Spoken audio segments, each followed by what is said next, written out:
Hello. Hey. We are back again.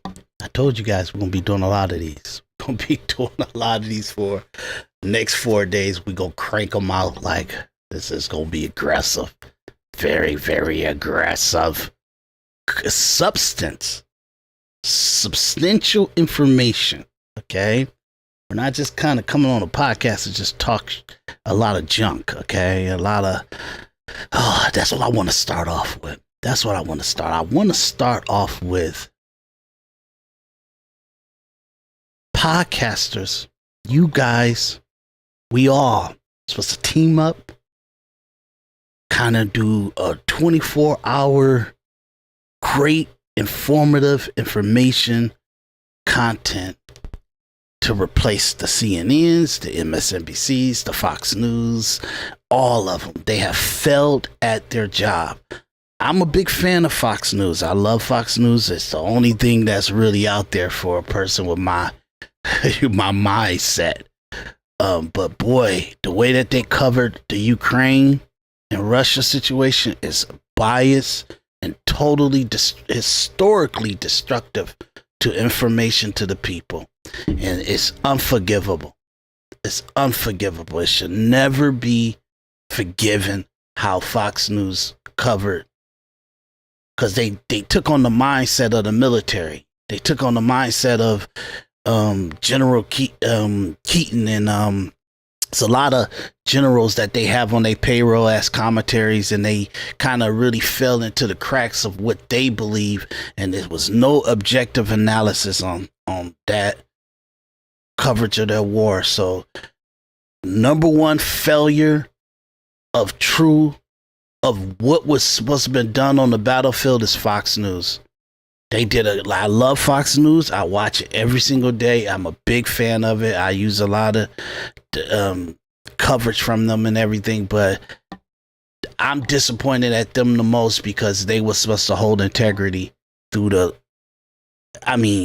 they felt a lot through the last 12 years, but really with this Ukraine coverage, they did a terrible job. And look, you can go to my my Rumble page in the Individual Perspective Podcast, and you'll see how I covered it. You know what I mean? It's the full history of it. Gives you good context to what's going on, and it's not my personal opinion. It's just the way it is, okay? And that's what we do here on Individual Perspective Podcast. We give an individual perspective. To have a true individual perspective, you have to be able to stand on your perspective for decades to come. So whatever comes out your mouth, whatever your ideology is, whatever your point of view is, it should hold under scrutiny for decades to come. And if it doesn't, you need to shut up and get an individual perspective, because most likely your opinions is someone else's opinion. Your belief is your mama's, your daddy's, your siblings, your community, your favorite movie star, your favorite musician, your favorite politician, your favorite elitist persona and perception, and you are a walking, talking carbon copy. And individual perspective makes you vet yourself. It gives you an automatic, impulsive, unmerciful objectivity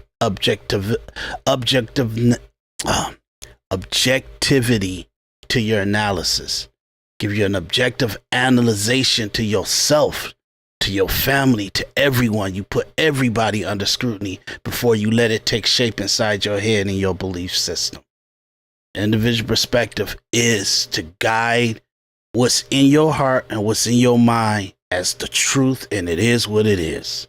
Okay? I don't want to go so much into the purpose and the value of individual perspective. I think I kind of said it all through the episodes that I already have. Hundreds of hours on YouTube, hundreds of hours on Rumble. I hope you guys look me up. Individual Perspective Podcast, Rumble, YouTube. You could go back into some of our very, very old, if you want to know if I've been doing podcasts for long enough for you to even pay attention to me. I've done it in 2015, 2017, 2018. to 2020 pandemic under Life Choice Health and Wealth. You can look up Individual Perspective Podcast and Life Choice Health and Wealth Podcast, and you'll find it, and you'll give a lot of background to where I come from.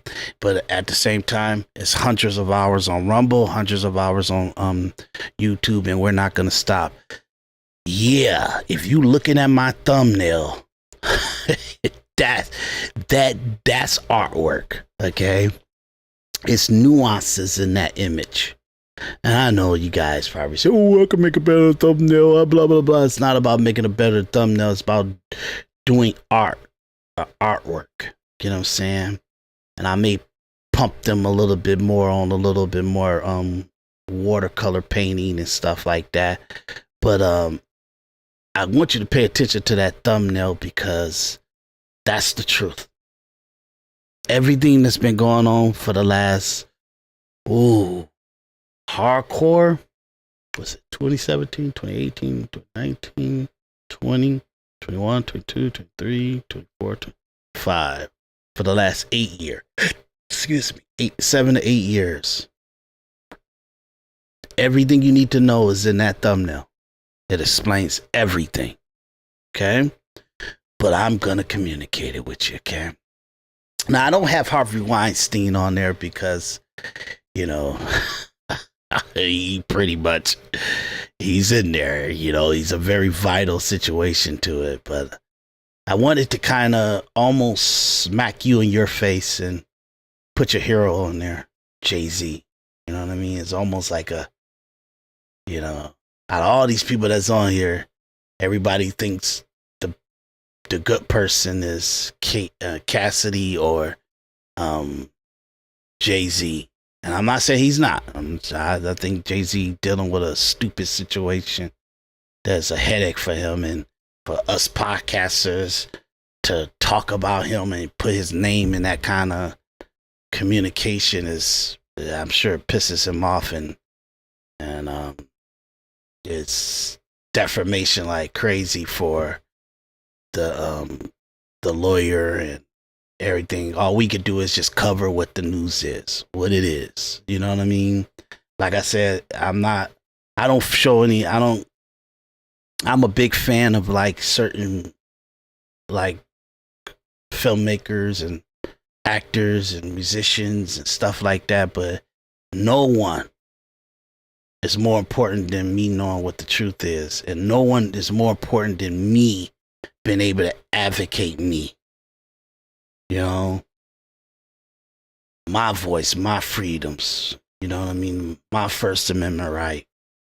And under no circumstances, well, you know, if Bruce Willis kind of felt in some crazy stuff like this, I would have to cover his stuff. And he's my favorite.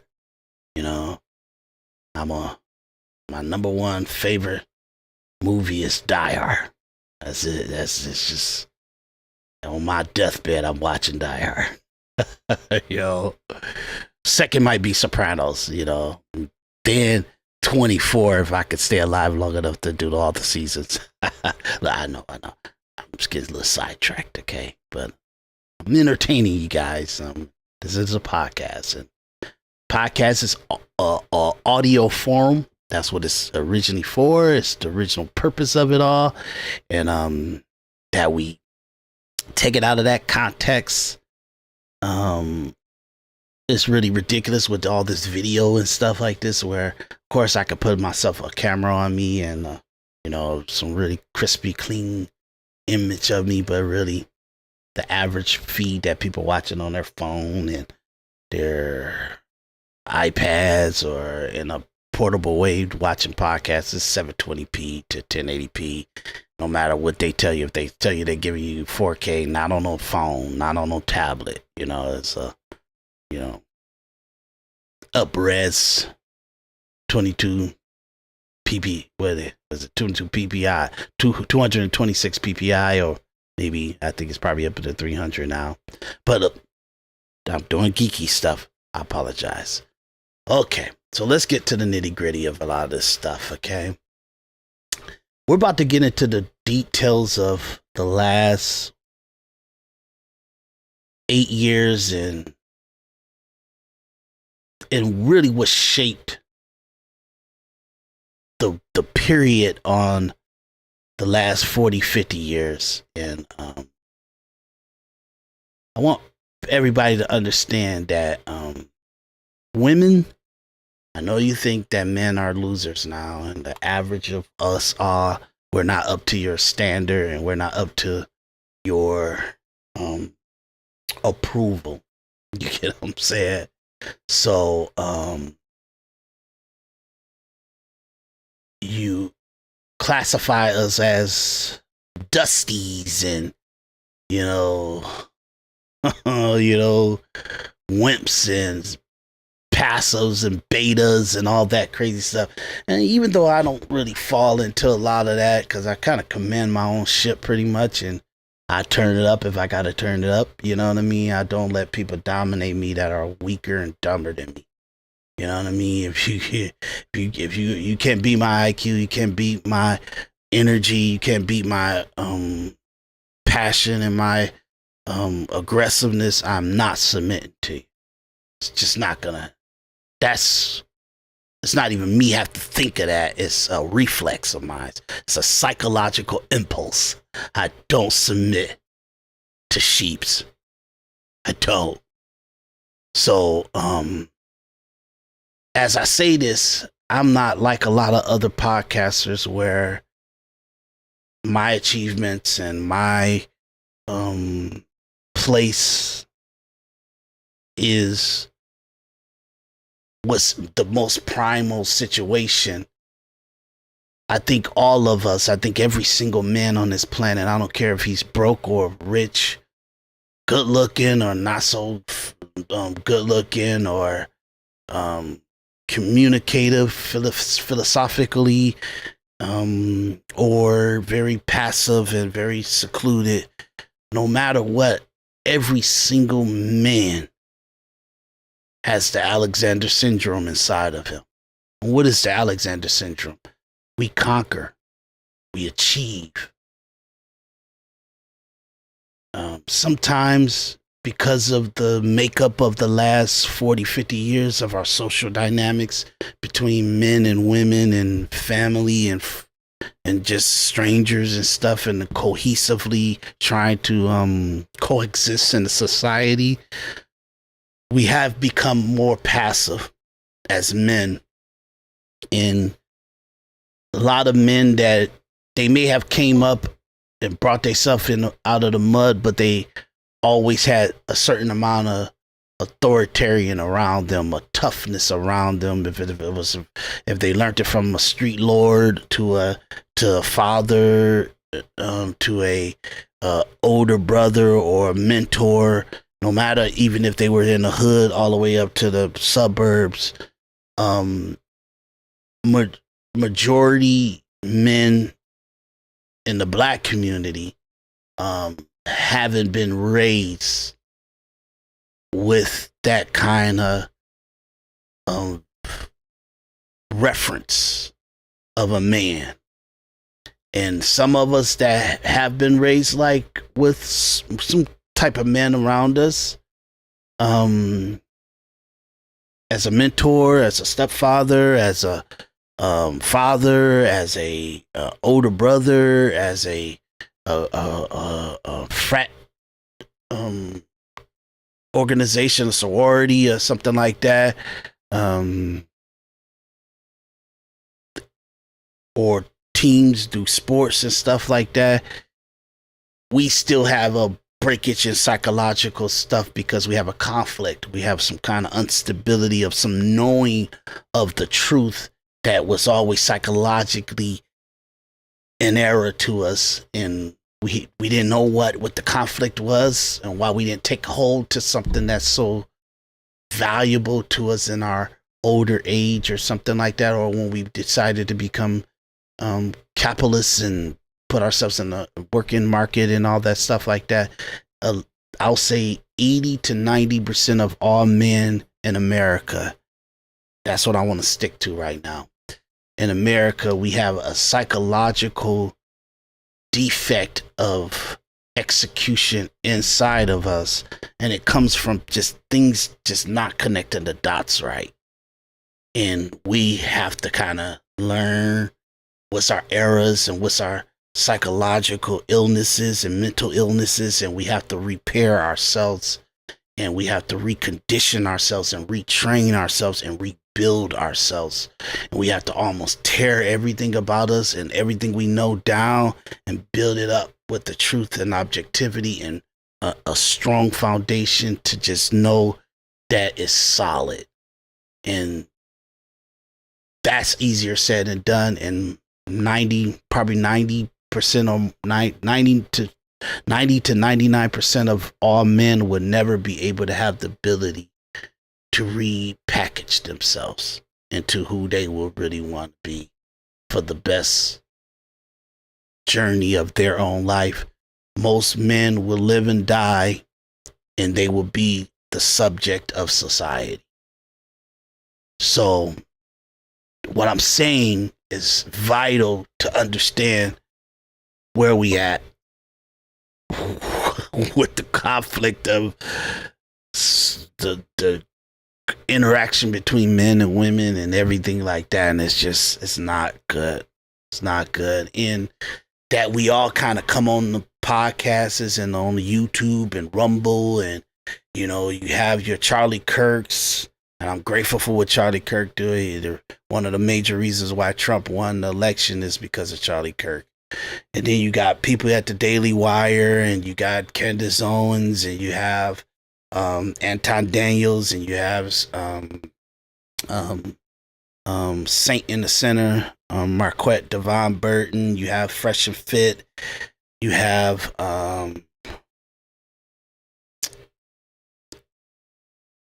it's a lot of people. I'm not Andrew Tate and all them. You have a lot of people, and even if I didn't mention you, trust me, I know that you're out there. Even Tommy, what's his name? Tommy. Gotta pull it up. Don't want to kind of not say his name right.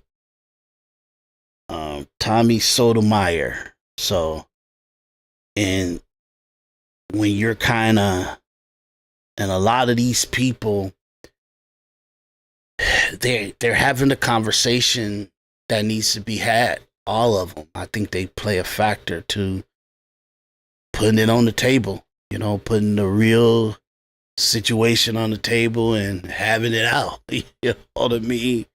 There's a lot of people I'm not mentioning. Trust me. Trying to remember the football player with the wild dreads and stuff, because he plays. I did an episode on him on an interview he had with a Dr. Brian, and he did a phenomenal job. So I see, when you start to name people, you need to know what their names are so you can be respectful to them and the work that they've done that gave you a value. You know what I mean? So I'm just looking to see what his name is, because I don't want to, be disrespectful to him. Cam Newton. Yeah, so Cam Newton, he given a lot, and there's a lot of other comedians and everything, and I'm just not thinking of it at the moment and stuff like that. But they play a factor to giving truth to not just social dynamics or relationship dynamics, but just to humanity. And if you take an objective analysis of the things that the conversations that they're having on their podcasts, interviews, and the interactions that they have doing the kind of Q&As and communicating with other people in panels, you can see that they kind of play a factor to the data that would be needed to kind of review the times that we're living in right now. If we're ever prepare it, I don't think so. I think even the black culture, I think the black race is down the tubes. It's like it can never be repaired.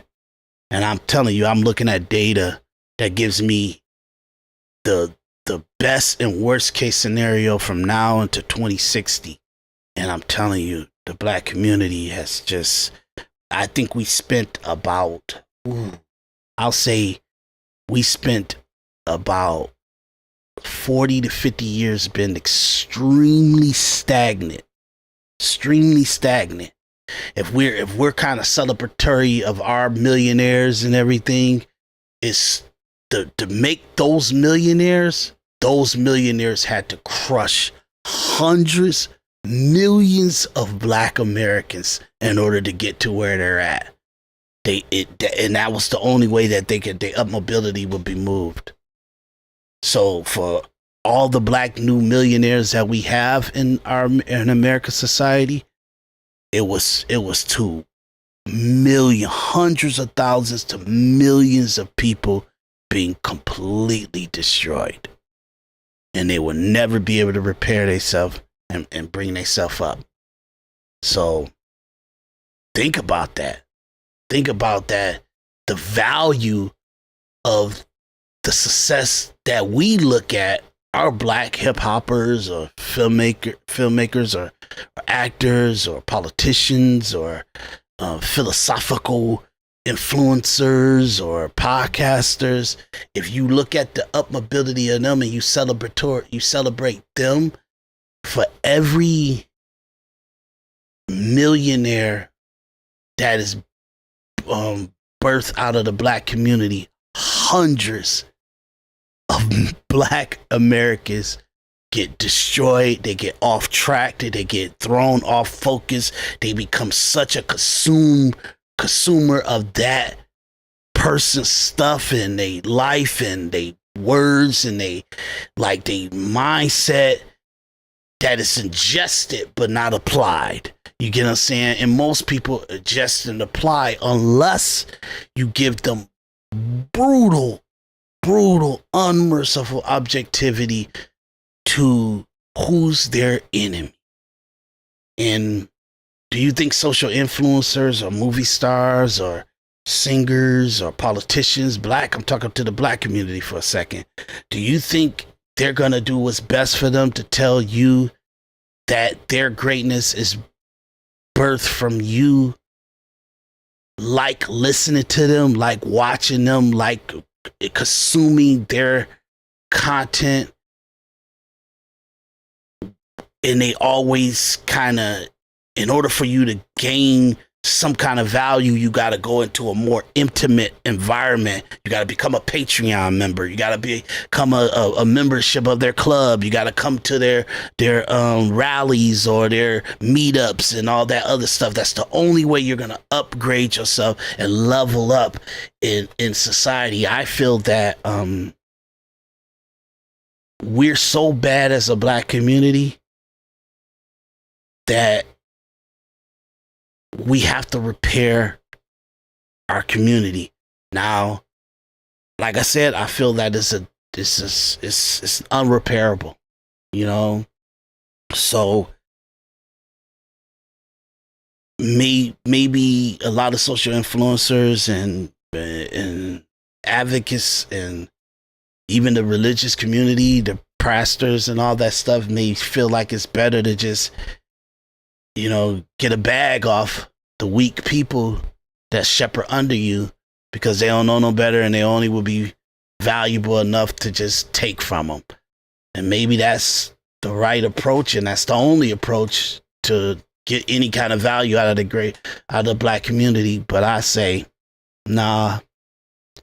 When I communicate on this podcast, I'm telling you, the people you look up to is your enemy. The best thing you got going for you is you. So work on communicating the errors and making concrete decisions on who's your surrounding, who's your partners, who's your family, who's the people that like you, who don't like you, and are you willing to just never call that number again, never interact with that person if they're not a positive reinforcement to your goals and where you're going? Because it's such a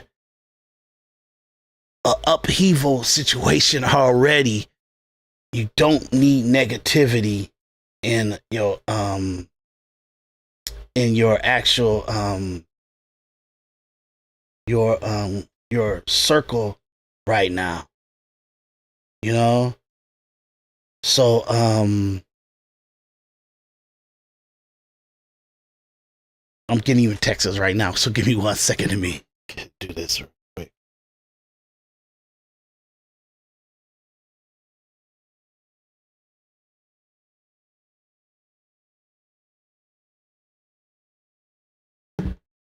So,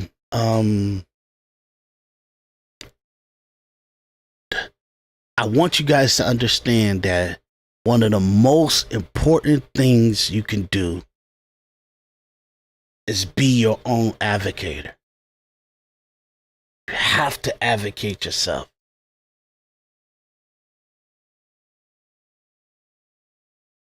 You have to be able to advocate yourself, because most of the people around you, they just don't see it like you. Whatever you got going on in your head, whatever your dream is, whatever your passions is, whatever situation that you feel that you need to solve to get to a little bit more relaxed or happier days, or maybe just a little even kill situation, most people won't see and take on the importance that you look at it as.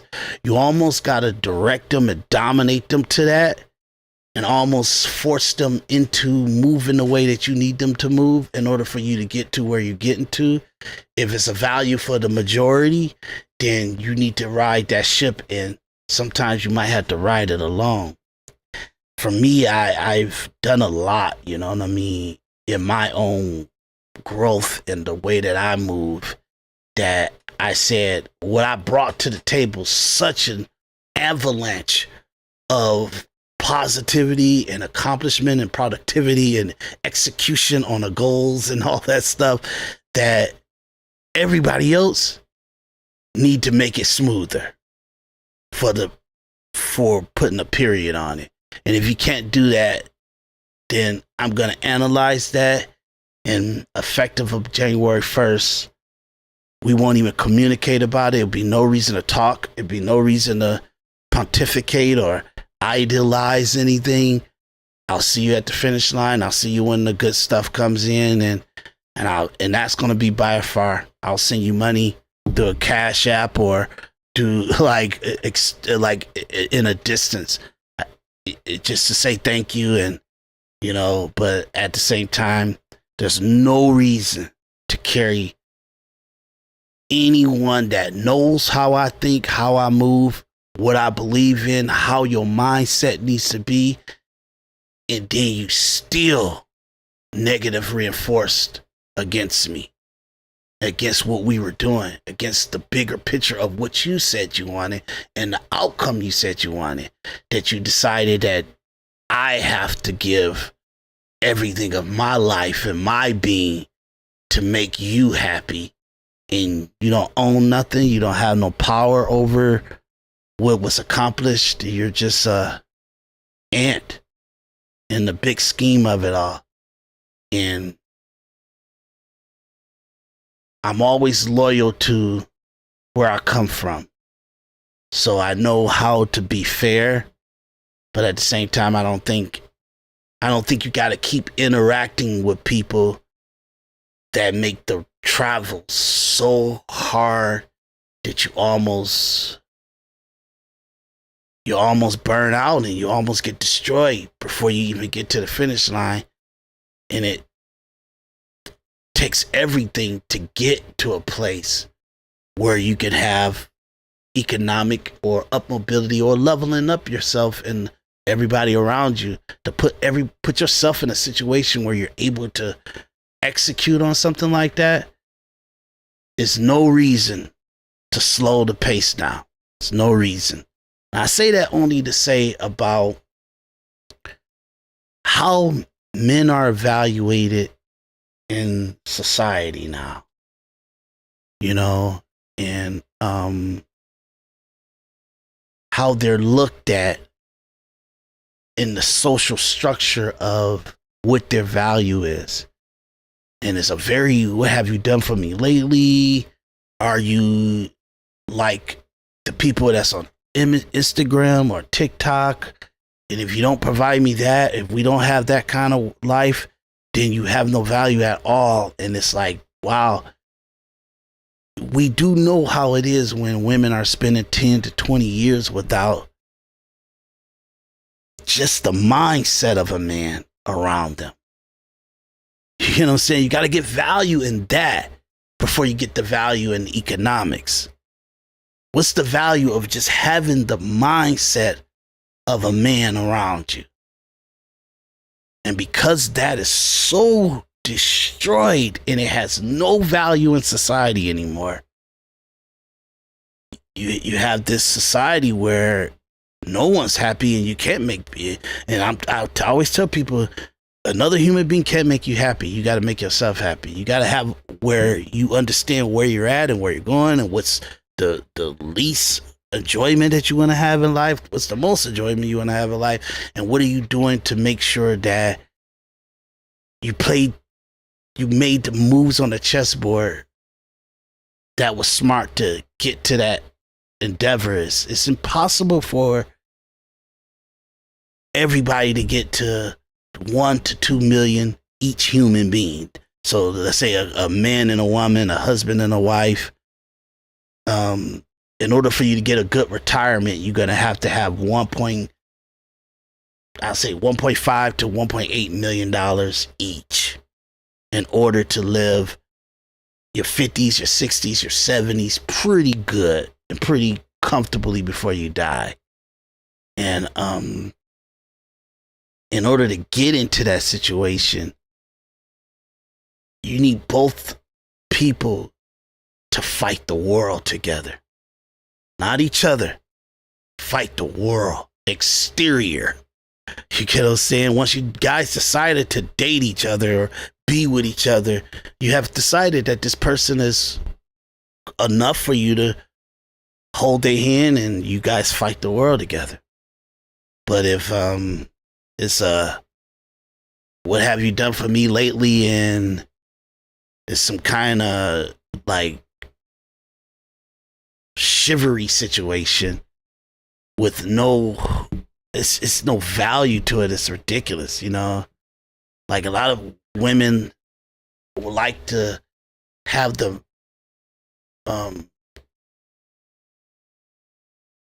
old-fashioned structure to them, but that was when your family brought you to the guy and you were a virgin, meaning that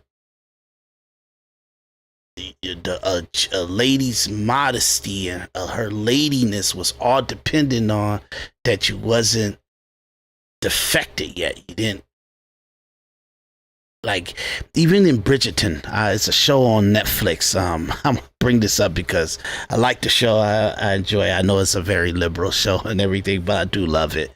And I'm a big Shonda Rhimes fan. She kicks ass, you know. So, I don't like Scandal. It was good the first season, but it went off the rails. Like, it was hard to watch going into the second season, especially the third. It's hard to watch. But look, I'm not gonna go out. Maybe I'll do a different episode podcast about movies and TV shows because I'm very schooled in it as a filmmaker myself.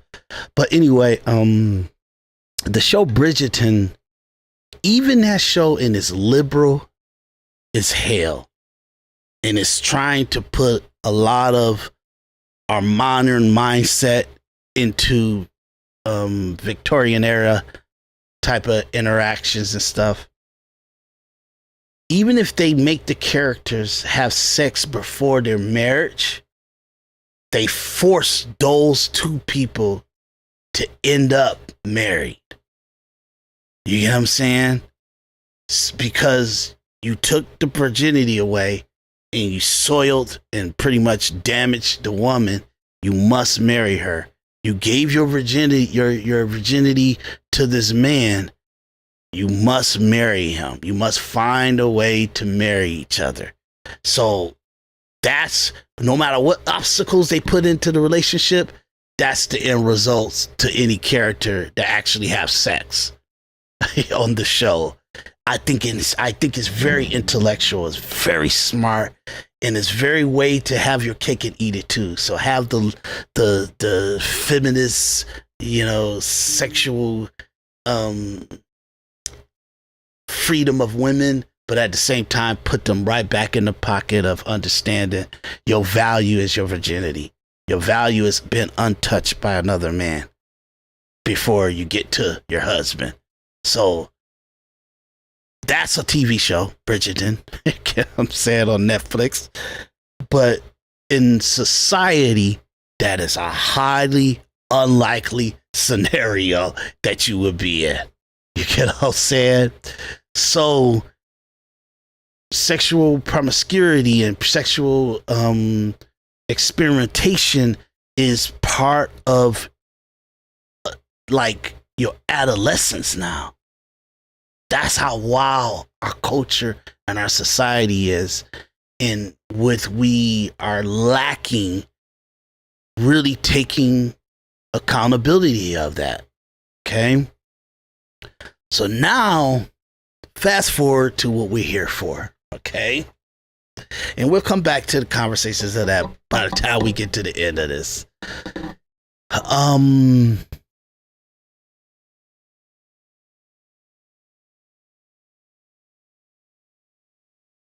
Let's start with P. Diddy. Remember, how do we get to all the stuff that's current on the news today? You got to remember him beating up on Cassidy in the lobby triggered it all. Okay, keep in mind that videotape, he purchased it from the hotel for $50,000. They scrubbed it, and he had control of the tape. But for somehow, whoever gave him that tape actually did a backup to it or something. And so no matter what, it got into Cassidy's hand, and it got into the FBI hand, and the FBI, that's what they say, okay? The FBI, I'm giving you the data and the reporting from lawyers and the sides is all involved. And they feel, even Cassidy's side feels that the FBI leaked the video, or the government, DOJ, the Department of Justice in Washington, D.C. leaked the video. They probably was disgusted by him. They probably felt like what he did it passed the statute of limitation, but at the same time, what he did was so ridiculous that they had to try to find some way to bring him down. And that's how our Department of Justice spent their time. You know what I mean? How about you find out what happened to Seth Rich? I'll say it again. How about you find out what happened to Seth Rich? You don't want to do that, do you? Talking to our government. You don't want to do that, do you? That's too messy, isn't it? I'll do a podcast on that too. But if anything happens to me, guys, remember that. Okay. I know I'm playing with fire. But listen. So just remember the Cassidy situation is what snowballed this situation and put us in this conversation that we're going to have right now. So let me remind you, show you what happened. And socks, chases her down, grabs her by the back of the head, and throws her to the ground. Her body gone limp. Diddy kicks her. 2016, a luxury Los Angeles hotel. 2016, a luxury Los Angeles hotel. Diddy's then-girlfriend, Cassie, is trying to get onto an elevator when the music mogul, wearing just a white towel and socks, chases her down, grabs her by the back of the head, and throws her to the ground. Her body gone limp. Diddy kicks her in the back of the leg. He then grabs her bags before kicking her again, and in yet another brutal attack, tries to drag her out of the room. CNN exclusively obtained the video, which matches a part of Cassie's bombshell lawsuit against Diddy, which they later settled. Combs became extremely intoxicated and punched Miss Ventura in the face, giving her a black. 2016, Okay. a Hold one luxury second, Los Angeles guys. hotel. Diddy's then-girlfriend, Cassie, is trying to get onto an elevator when the music mogul, wearing just a white towel and socks, chases her down, grabs her by the back of the head, and throws her to the ground. Her body gone limp, Diddy kicks her in the back of the leg. He then grabs her bags before kicking her again, and in yet another brutal attack, tries to drag her out of the room. CNN exclusively obtained the video, which matches a part of Cassie's bombshell lawsuit against Diddy, which they later settled. Combs became extremely intoxicated and punched Miss Ventura in the face, giving her a black eye, which, according to the lawsuit, prompted Ventura to try and leave the hotel room. Cassie's attorney has called the video gut-wrenching, saying it confirms the disturbing and predatory behavior of Mr. Combs. Yeah, he's a little wild, man. and she's a very, very stunning looking woman and stuff. You get what I'm saying? I've seen a lot of red carpet stuff and just a lot of I never really paid attention to hip hop artists and all that stuff and R&B people in the last 10, 20 years because it's just a mess. So, but at the same time, when you look at her profile, she's a stunning woman and stuff. And it's that world, man. It's the world that we don't play in, y'all. We do not play in this world.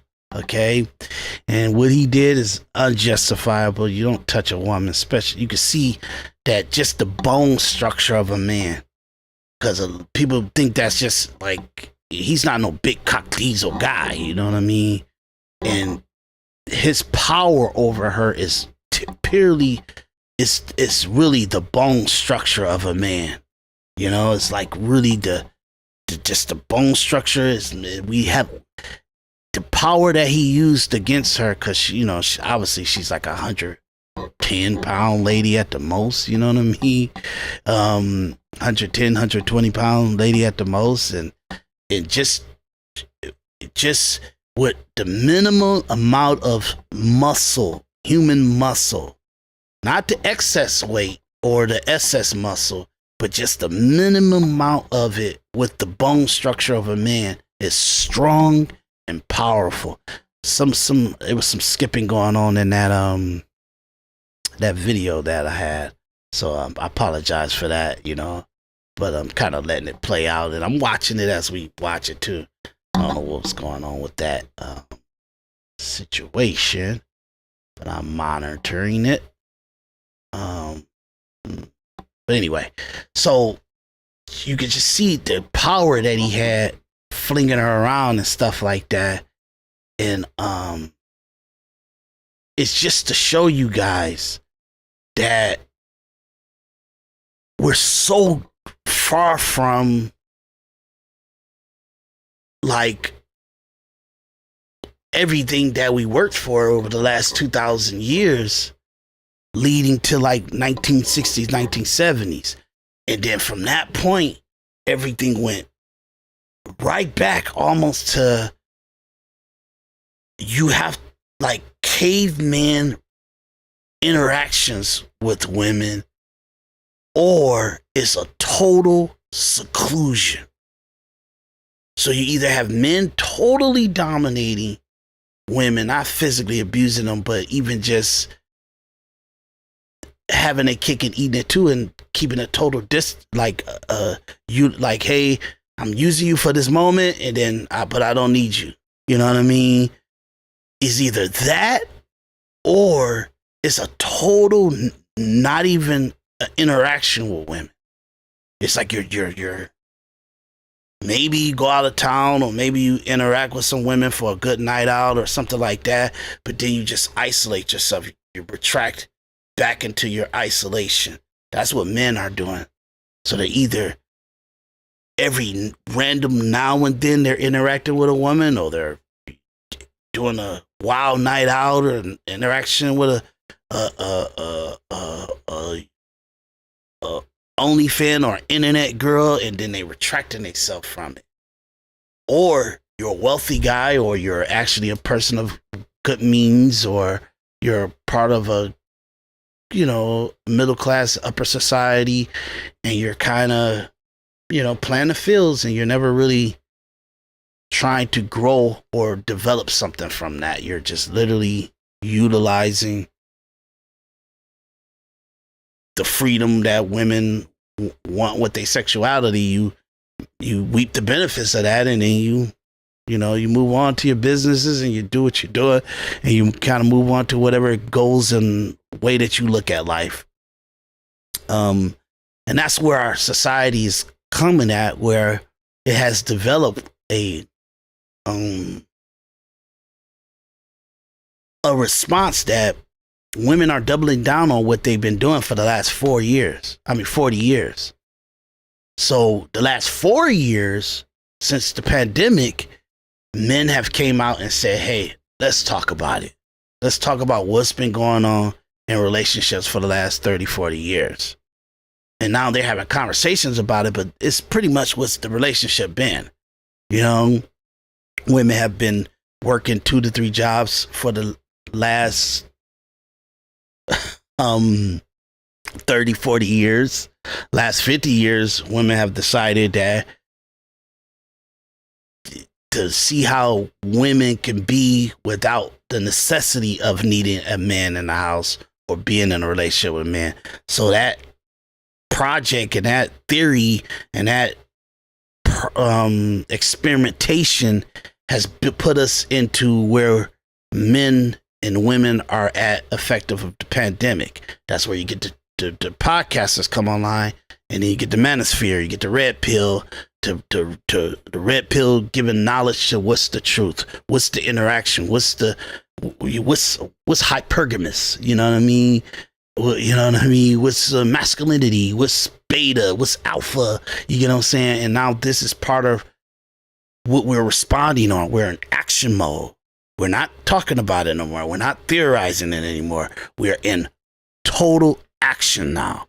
It's all, we're reacting and we're responding from the information that is known. And that information that was known was communicated in the last 4 years since the pandemic. And if you're still asking, are we going to be civilized with each other? You ain't paid attention to the last 4 years. Somebody's got to say, uncle.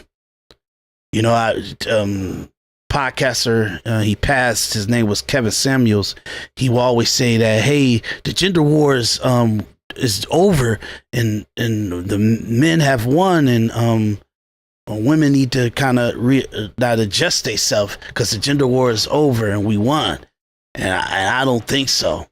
I think not that we haven't won, but I think that women are ready to jump off the cliff. You know what I mean? Men are saying, hey, we got to find some way to be civilized with each other and coexist with each other so we can populate the world, and I can love you, and we can have kids, and we can grow, and we can enjoy each other's company and stuff like that. And men are trying to negotiate for the total, absolute destruction that a lot of women, majority women, I'm going to say majority, not all, but majority women are on. They running off the cliff. You get what I'm saying? And sometimes they're handcuffed to a man. So he's going off that cliff too. You get what I'm saying? So that's what's been going on, and that's why it's been so nasty and ugly. And if you ever get a bird's eye view of it, like in this video, it's not pretty. You hope that a man understands his power and understands his ability, and he doesn't use it on a woman like that. That's ridiculous. Keep your dominance and your physical dominance, keep that for the battlefield, and when you're doing business and interacting with other men, and you need to show kingdom and you need to show protection to the people that may be weaker around you, that you may have connection and love for, that you want to keep them protected. Utilize that masculinity and that dominance on that, not beating up on a little woman. You get what I'm saying? So you kind of hope that situation like that happens, but when you see something like what Cassidy went through, you kind of see it's an ugly look into the break of communication in subtle madmen dominance. You know what I mean? You ever seen the TV show Mad Men? Don Draper, he ain't yelling and ratting and raving and doing no crazy physical fighting a woman and stuff. He's very cool and calm, collective, and it is what it is. You get what I'm saying? And, you know, P. Diddy got so much power. No matter what you feel, no matter how insecure you are, you can get another Cassidy in a heartbeat. Probably, like, take a shower, you know what I mean? Put on some gear, go to the mall, go to like Gucci or something like that. They can go to McDonald's and you can find a beautiful woman that looks just like her, like in normal scenarios. You know what I'm saying? So it's for him to kind of look at, she can't leave me. I gotta have her. I dare you turn me down. I dare you reject me. And for him to get into that mindset, and I'm not saying that's what it was, it just looked like that's what it was. You get what I'm saying? And this is my individual perspective. That's why I just looked. And that it escalates to the situation where this is on TV and now this is post Me Too movement. This is post the 4B movement, and we're going to get to that. And it snowballed. it did a crazy snowballing, okay? So now it's like how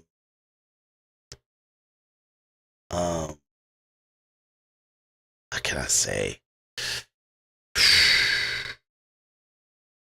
It's like a point of no return now. You know what I mean? Where now everybody is getting snuffed into that. Now you got people like Kevin, like, what's his name? Cat Williams saying that the debauchery and the sinfulness of the society is in major circles in Hollywood. And, you may not know where it's at, but it's there. You get what I'm saying? And now people looking out for it and people going on a hunt for it. And then you not only that, but you have the DOJ, the Department of Justice. Who's the Department of Justice? It's the head attorney general and the staff, and they actually give commands and gives rules and management over the FBI, the intelligence agency, you know what I'm saying? It's the CIA, a lot of the stuff. They give a lot of the DOJ got their hands in law enforcement. So once they decide that looking at this video is disgusting and they're going to find a way to get P. Diddy, you know, that opened the floodgate to all the possible Arab narratives, who he had sex with and who was doing orgies and crazy stuff with him in certain parties and freak off parties and stuff like that. And what's the freak off party? He had parties where everybody came in and had a big old sex orgy and stuff like that, and it's very exclusive and everything like that. But now it's exclusive until he gets in trouble where everybody say, "Oh, I don't know, man. Man, that's mad. It's bad, man. That's terrible. P. Diddy, you was disgusting, man." And he's like, "I dare you say I'm disgusting. I dare you try to criticize me for that situation that happened, and when we did this together, and that's what they think is the coming snowball, and how he's going to articulate himself on the stand, because his lawyer said he can't wait to take the stand, he can't wait to go to trial. You get what I'm saying? And the DOJ is saying we ain't giving you no bail, we're going to keep you hemmed up until May 2025 when you have your trial. And he said, so be it, let's do it. And so from that, from where we at to there, what's on his mind? What is he going to communicate? And when everybody's kind of saying, well, he's about to tell on a lot of other people, what's going on there? So let's get to his arrest, and hopefully this computer picks up. I don't know what's going on with the speed of it all. Let me see what's going on here. I might have to jump out for 1 second and then come right back in just to see if it plays this video right. So let me see. Let's play it. Now, the Sean Diddy Combs investigation. New surveillance video shows Combs being taken into custody in a Manhattan hotel last week. Our senior investigative correspondent, Aaron Kotursky, is at the scene of his arrest. Good morning, Aaron. Good morning to you, Robin. This is the hotel where Sean Combs was arrested a week ago. You can now see how that arrest went down. This morning, watch how federal agents took Sean Diddy Combs into custody. He's seen in this video entering the Park Hyatt Hotel in Midtown Manhattan with others when agents from Homeland Security Investigations approach and separate him. They place Combs under arrest and lead him out the front door in handcuffs. His lawyer said Combs had come to New York 2 weeks earlier with the intention of turning himself in. He did not expect the agents to be waiting at his hotel last Monday night. Why doesn't the government want him to turn himself in? Because then they can't ask for detention. So they go and they arrest him. They arrest a guy who came to New York to turn himself in. 1, 2, 3. A day earlier, Combs seen out and about in New York with his family, seemingly in good spirits. Combs has pleaded not guilty to racketeering, conspiracy, sex trafficking, and prostitution charges. At the center of the case, this 2016 video obtained by CNN that depicts Combs attacking his then-girlfriend, the singer Cassie, and then dragging her back toward a hotel room. Federal prosecutors said the video is powerful evidence of how dangerous the hip-hop mogul could be to women, part of why 2 different federal judges denied him bail. This has to be a 100% culture shock. I can't imagine living a lifestyle of the incredibly rich and famous and then going into this very dark, impersonal, cold, austere facility. Combs, who lived in this $50 million Miami mansion, is now in an isolated unit of a federal jail in Brooklyn known for miserable conditions. The special housing unit is a 24-hour lockdown unit, which means that any movement within that unit is controlled and coordinated, and no inmate moves outside of his cell without being in full restraints, to include leg irons, handcuffs, a belly chain, and at least 2, if not 3, staff members escorting them. When Combs first arrived at jail, he was monitored for suicide. That's common for any high-profile inmate. But his attorney says Combs is not suicidal. Rather, guys, he's focused on defending himself. Guys? All right, we'll see what happens going forward. Aaron, thank you. So that kind of gives you a kind of look into like his arrests and everything like that. Give me 1 second because I'm trying to pause the video and it's not letting me pause it. And that's not right. That's something's wrong with that. So let me do a quick restart. See if it pops back on. So give me 1 second, guys.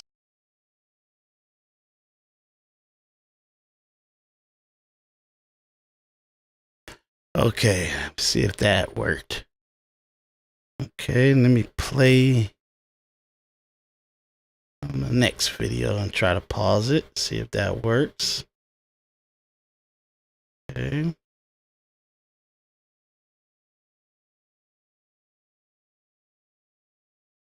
That used the business empire he controlled is with male commercial sex workers, some of whom he transported. Okay, see, I'm trying to get it. Hold 1 second, guys. Maybe I'll let that play and then I'll come back. Let you guys listen to it. Give me 1 second. Be right back. That used the business empire he controlled to carry out criminal activity, including sex trafficking, forced labor, kidnapping, arson, bribery, and the obstruction of justice. Let me say a little bit more about the charges. The indictment alleges that Combs abused and exploited women and other people for years, and in a variety of ways.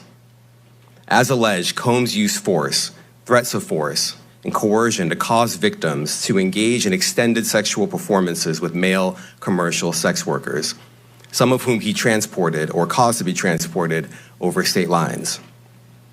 Combs allegedly planned and controlled the sex performances, which he called freak-offs, and he often electronically recorded them. The freak-off sometimes lasted days at a time, involved multiple commercial sex workers, and often involved a variety of narcotics such as ketamine, ecstasy, and GHB, which Combs distributed to the victims to keep them obedient and compliant.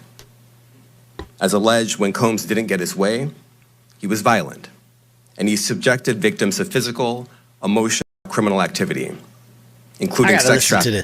See, this is where, look, I'm not condoning any crazy stuff that any of these Hollywood people do and any of these people in society do.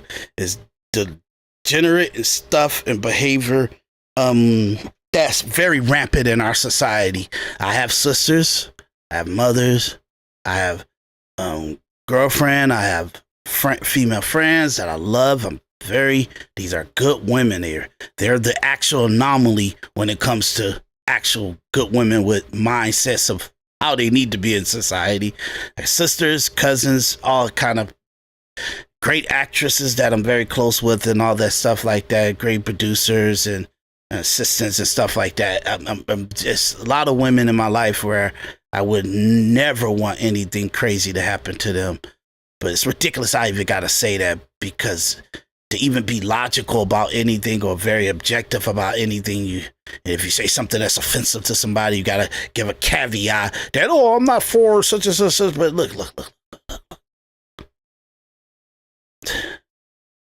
A lot of these charges, a lot of the crazy stuff, I haven't even heard what you guys heard, because I haven't even watched this stuff. I just know what it entails. But I'm pretty sure the stuff that they said in here is crazy partying, doing their thing, and everybody was consensual and everything. And 20, 30 years later, everybody bitching and moaning about it. Okay? Everybody trying to get that bag. That's all you hear from social influencers and podcasters and the hip-hop community and everybody. Oh, it's all about getting that bag. You got to do whatever it takes to get that bag. And boy, the things that we're doing to our society to get that damn bag. You get what I'm saying? So, it's ridiculous. Get the bag, but understand that the person that gave you the advice to get the bag, they're your enemy, because they want you. You can't have your cake and eat it too. You get what I'm saying? Not unless you're doing some business together or you're doing a growth situation together. Forced labor. So let me listen to this, because I know you guys listened to about a minute of it, but let me catch up with you. To carry out criminal activity, including sex trafficking, forced labor, kidnapping, arson. It's so general. Like, dude, who did he kidnap? Who did he do forced labor to? Who did he traffic? Because everybody you got in an indictment, they don't say nothing about that. You know what I'm saying? And if a person said that they did get like that, we're talking, they're well past the statute of limitation to even be conversating about this. This is all like everybody put their story together well, and it makes it somewhat where it's communicative, and then that's what you're indicting people for. So they're destroying his Fourth and Fifth Amendment right in order to find some kind of way to prosecute him. You get what I'm saying? This is Diddy I'm talking about. He might be a scumbag, but I'm just going by what we know from is objective analysis. Individual perspective is an objective analysis. It is most important to be objective. Objectivity is the goal here. And all we know is that he's given disgusting rhetoric that has no foundation, has no structure, has no substance to it. Now, if they got a bunch of people saying, "Oh, he made me he made me jump on a plane, and he took me on a plane, and I was partying with him at my house, and then, or I was partying at the club, and then he made me come on his plane, and he flew me back to bribery.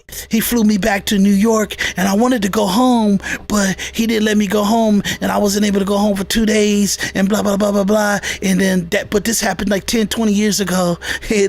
But he had me against my will. And then the prosecutors trying to figure out some way to get him, because they can't get him on beating the girl up in the lobby and in the hallway and stuff. So they put this shit as a prosecuting situation, that he sex trafficked multiple people, put him on a plane, didn't let him go home or something. So now that's sex traffic. Or he made a person fly from Tennessee to New York to have sex with him and then flew back home, and now you say, hey, you only used that woman for sex and you flew her back home, and now that's illegal, so we're calling that sex trafficking.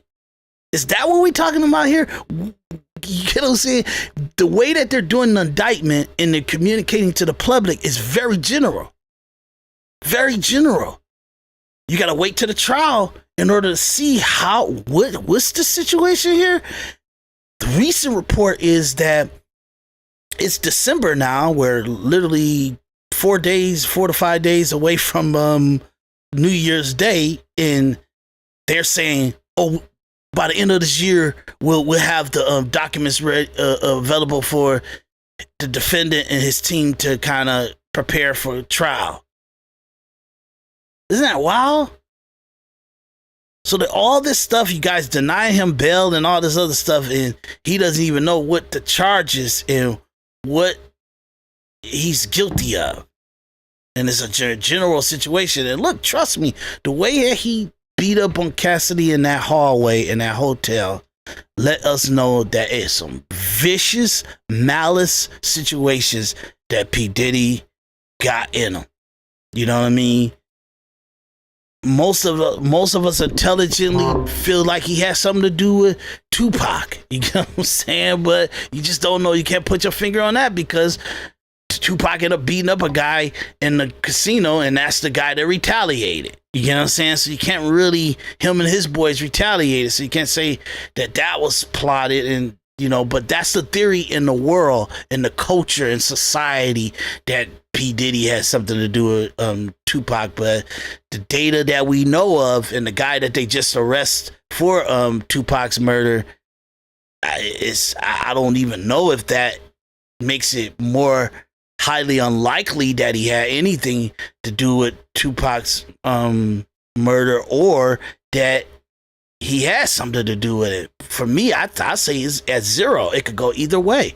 You can't accuse him of that, and you can't, like, from what the people are saying and people with that case, and even the guy, you can't even take it from off the table because of the rhetoric and the stuff that you hear that people be talking to their friends about in LA. The guy that they just put in jail for him and with the rhetoric that he was saying. So you just don't know. It's a mess. But we have a prosecutor of the DOJ kind of like communicating very general situations of why they prosecute. And the obstruction of justice. Let me say a little bit more about the charges. The indictment alleges that Combs abused and exploited women and other people for years, and in a variety of ways. As alleged, Combs used force, threats of force, and coercion to cause victims to engage in extended sexual performances with male commercial sex workers, some of whom he transported or caused to be transported over state lines. Combs allegedly planned and controlled the sex performance. So he made people have sex with, and people, this is general, this is men and women. In the information that I'm reading and seeing,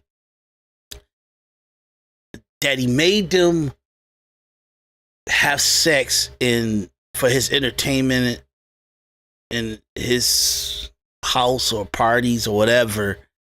And because he made whores or strippers or gay men or other people that knew that they were coming to town to have sex with certain people, he made them come in to have sex with specific people that he coerced to have sex with them.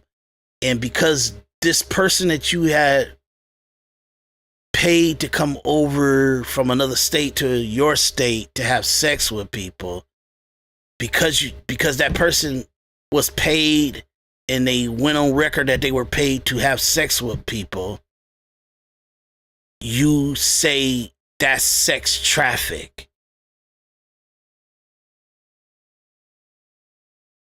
And in none of the indictments you're saying that is like statutory or anything. These are adults that are doing this stuff.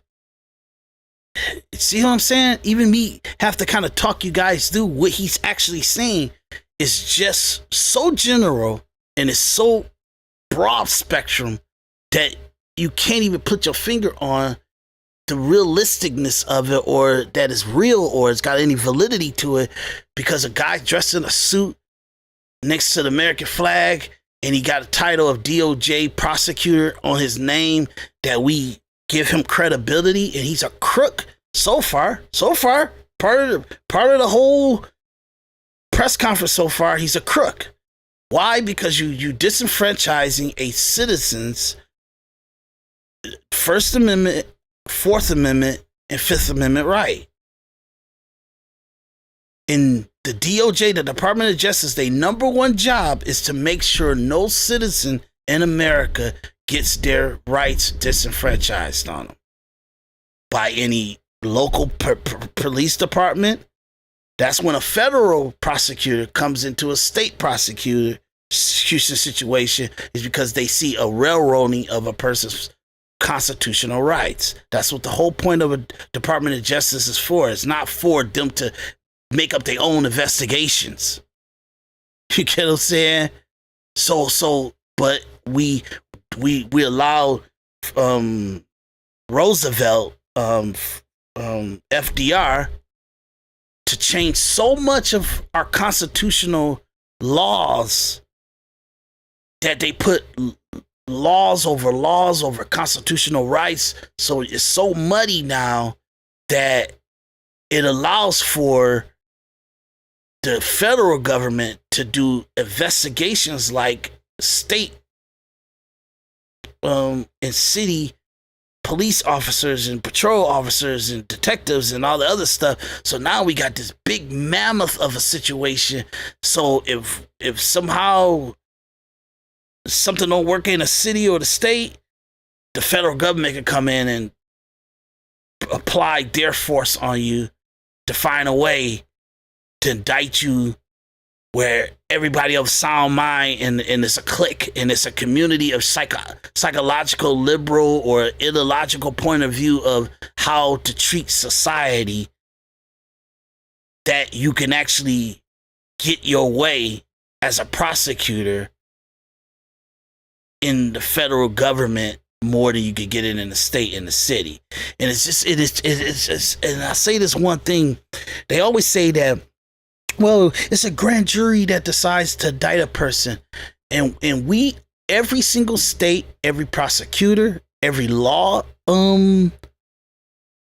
class, every college graduate with a law degree, every lawyer that's actually taken the actual the bar to become a lawyer, they all in agreement, and they all okay in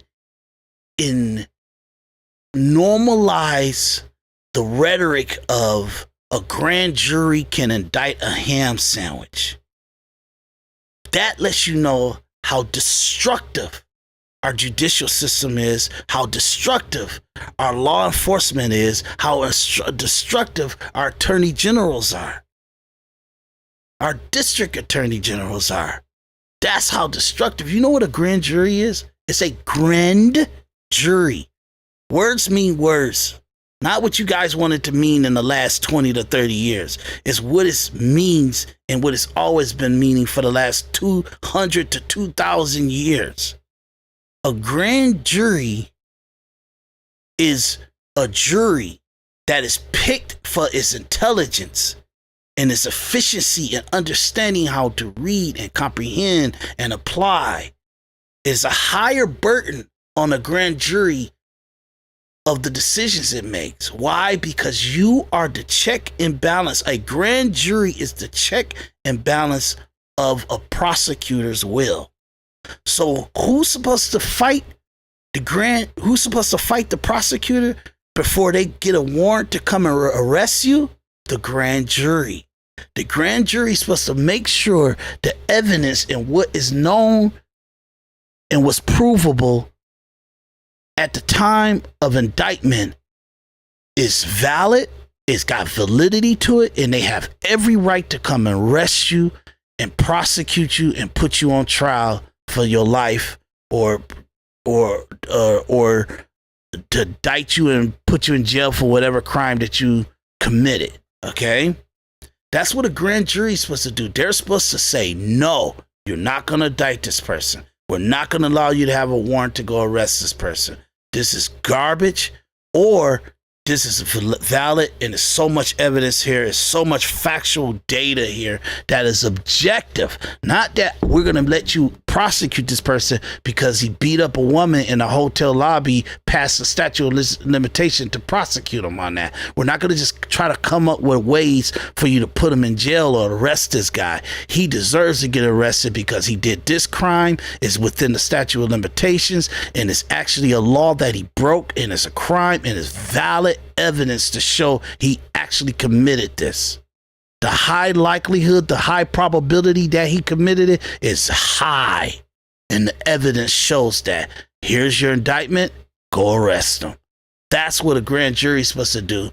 Otherwise, they're supposed to stop the prosecutor in their track. Stop the prosecutor in their track. That's what a grand jury is the check and balances on a prosecutor.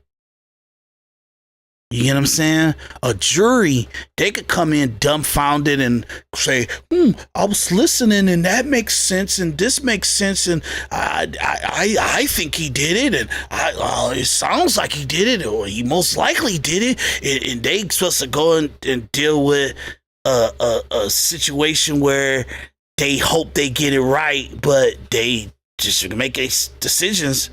And you got grand juries, people want to get home to their kids. I got to go back to work, or I'm losing money, or I'm going to mess up my rent money, and I'm not getting paid enough to be here, and all the other stuff. And then they make that to be the decision factor if they if they find a person guilty. Or it's wow how our judicial system is. And I'm telling you, it is unmerciful and it's untrustworthy. And when I'm listening to this, I'm getting triggered. And I'm just not listening to this with you guys by how this guy's communicating, because there's a lot of snack stuff in there. There's a lot of misdirection in there. There's a lot of things that are not on the up and up. Now, I may be reading this wrong, and they may have great evidence, and they were always right in the way that they proceeded to this. They were always liable. But I'm just saying, from what you're saying, it is all in the window. It's all he say, she say. It's all kind of speculation.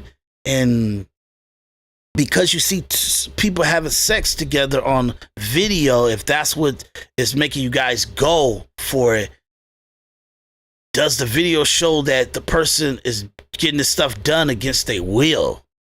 Can you define that in what's going on in the video? And that's the conversation we're having. And that would most likely mean that you don't have no right to hold them. So look, I'm not a P. Diddy fan. I don't mess around with this crazy, stupid stuff, this hip hop stuff and everything like that. But I am for individual rights. I'm for individualism. That's my number one focus. And individual perspective is a way for me to vet out the truth. I don't care who you are. I don't care what your pedigree is. I don't care what your academics are. I don't care what your acumen is. I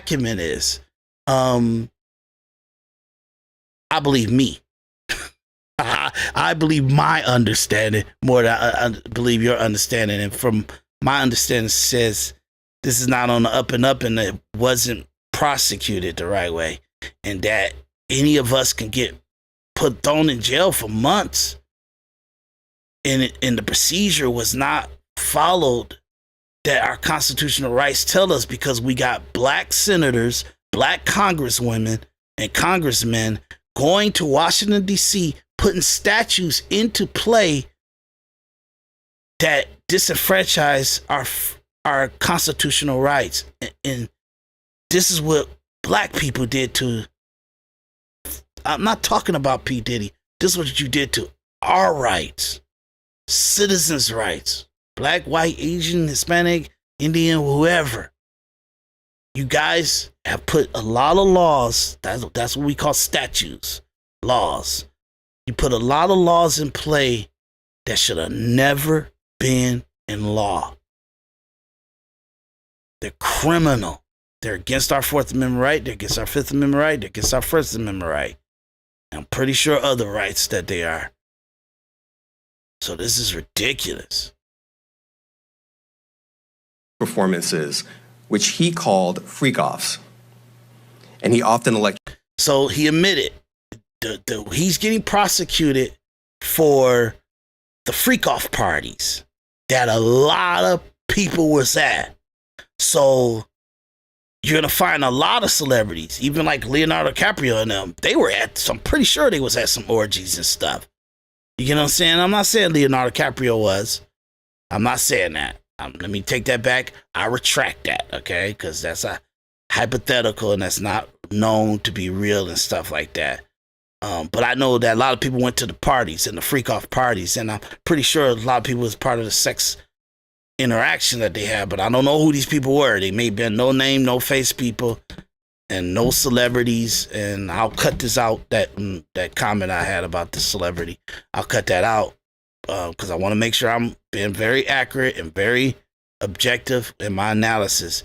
But it's a lot of people, a lot of celebrities, a lot of people that were known to be at the sex parties, not just the parties, the sex freak-off parties, okay? And it was consensual. There's no evidence to say that it wasn't consensual. And anybody coming forward 10 to 20 years later saying that it wasn't consensual, that is not to be believed. It's not to be believed. You got no evidence to say that this person's walked around for 20 years with incriminating evidence that they were in a freak-off against their will.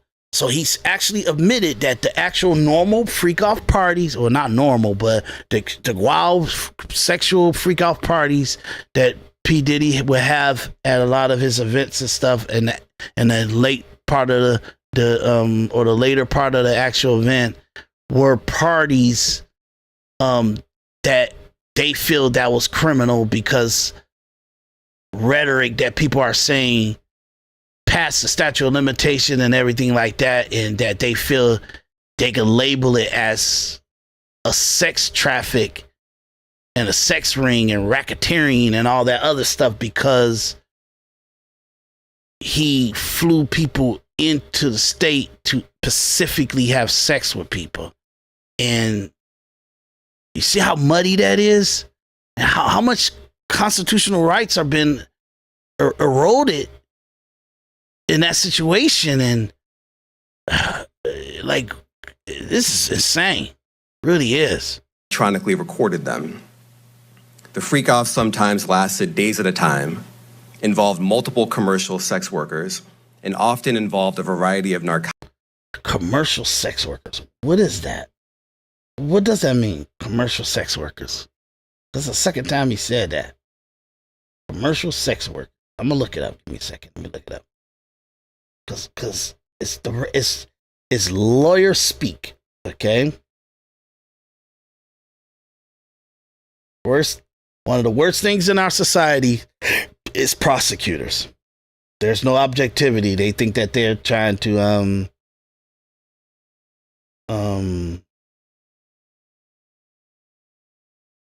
do what's good for the greater good, and they're willing to destroy people for what they perception or the idealism of the greater good.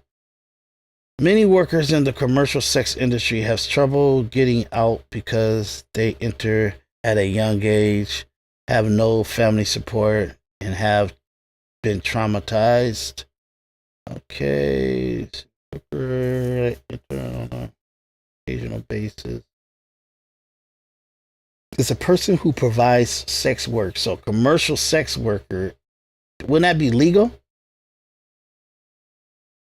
Commercial is like known industry, right? You know, commercial sex work. Got one right here.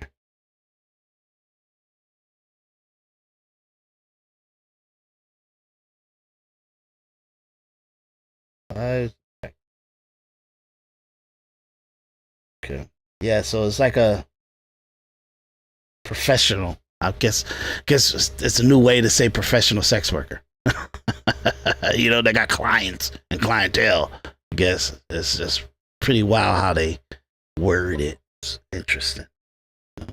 Okay. Narcotics such as ketamine, ecstasy, and GHB. A variety of narcotics such as ketamine, ecstasy, and GHB, which Combs distributed to the victims to keep them obedient and compliant. As alleged, when Combs didn't get his way, he was violent, and he subjected victims to physical, emotional, and verbal abuse so that they would participate in the freak-offs, and that Combs hit, kicked, threw objects at, and dragged victims, at times by their hair. Now, he just said everything that he did on the video with Cassidy, and he linked it to that he did it to people that didn't want to do the sex stuff. So obviously it's a false. It already. So he feels that Cassidy's report or her filing is that he made her have sex with other people in him against her will, and she got tired of it and she left. So that's what they're prosecuting him on. And now they're generalizing and saying that he did it to a lot of people.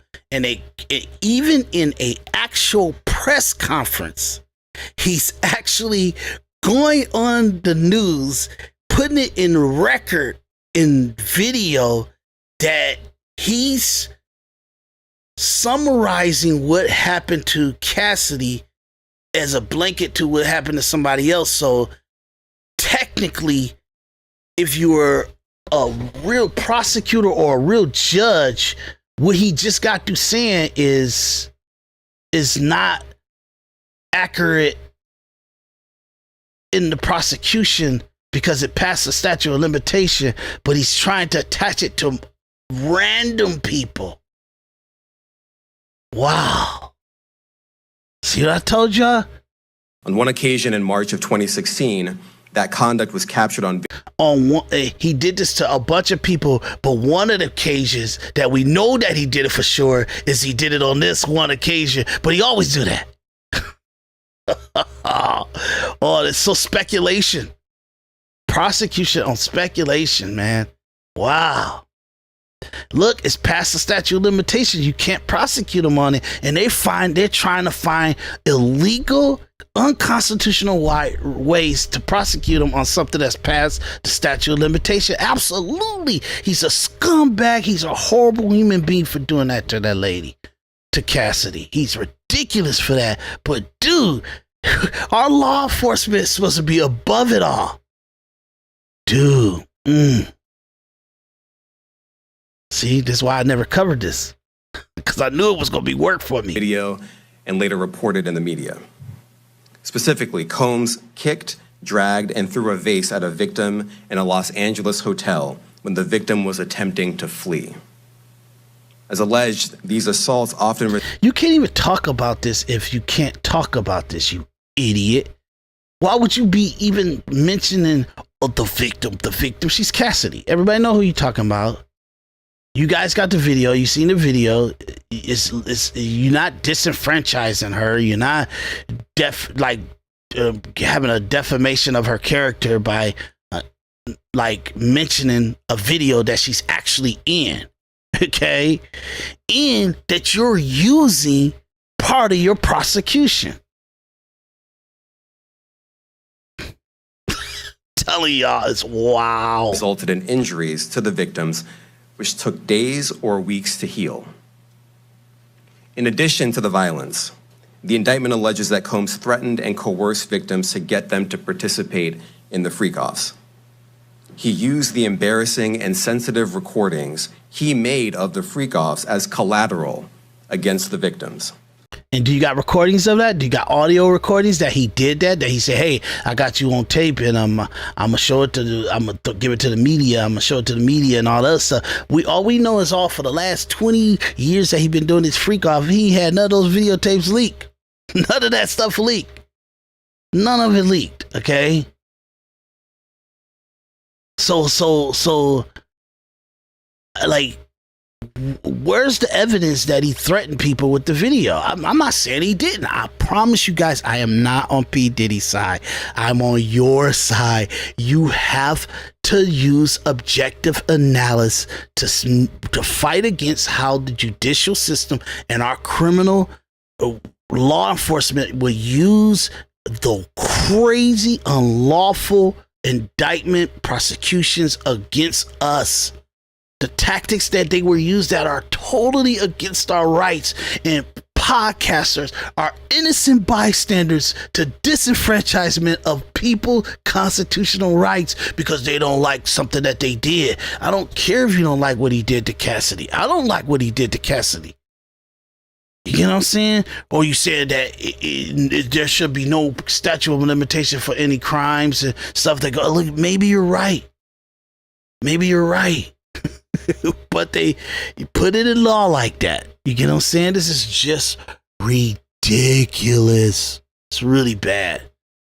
And what we're finding ways to take away our freedoms other than hold up our freedoms. And we've been doing this since 1930, literally 1932, if you want to be exact.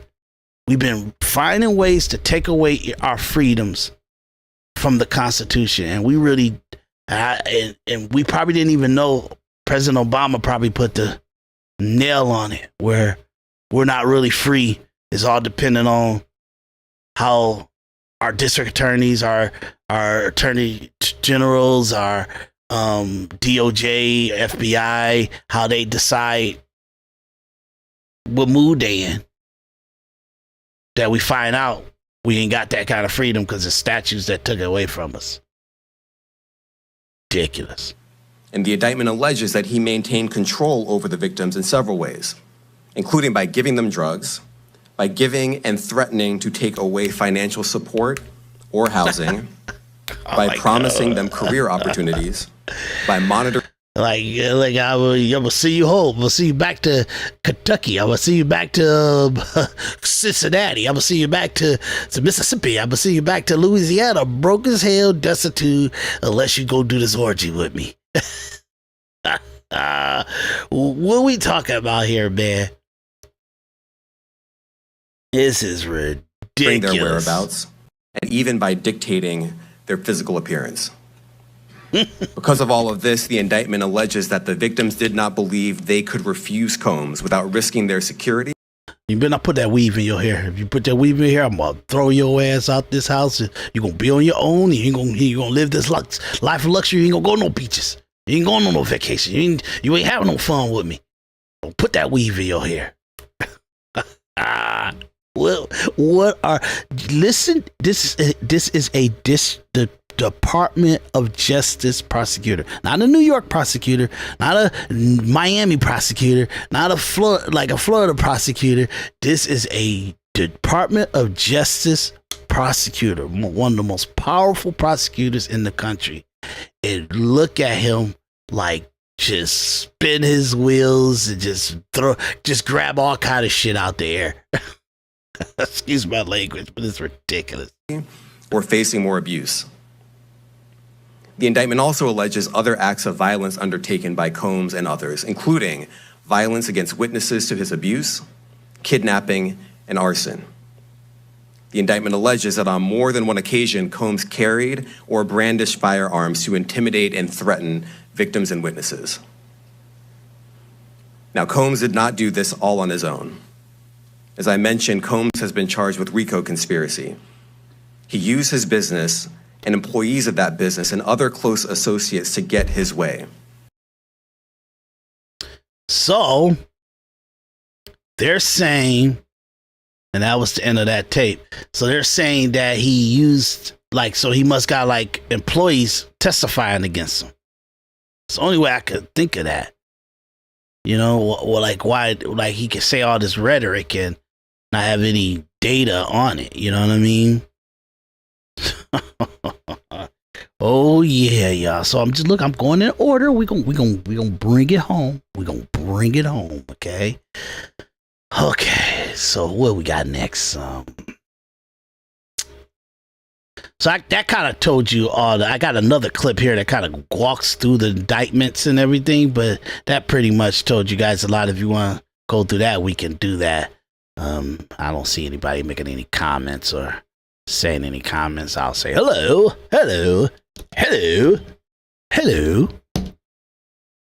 You know, Individual Perspective Podcast. We say hello. If you guys are online with us, please talk to us. Please show some love. Communicate with us. You know, even if you see this video later, talk to me. Have a conversation with me. You know, I almost gotta say that I called the episodes Eyes Wide Open on 4B, and I'll explain that to you guys soon, but maybe I need to put Diddy and Jay-Z.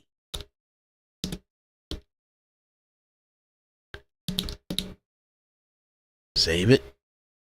Maybe that'll attract you, some of you guys. Maybe you guys need to see, you know, something that's give some recollection to you. You know what I mean?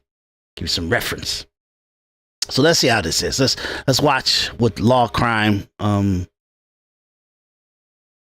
page or the Law Crime channel, what they were saying about the case.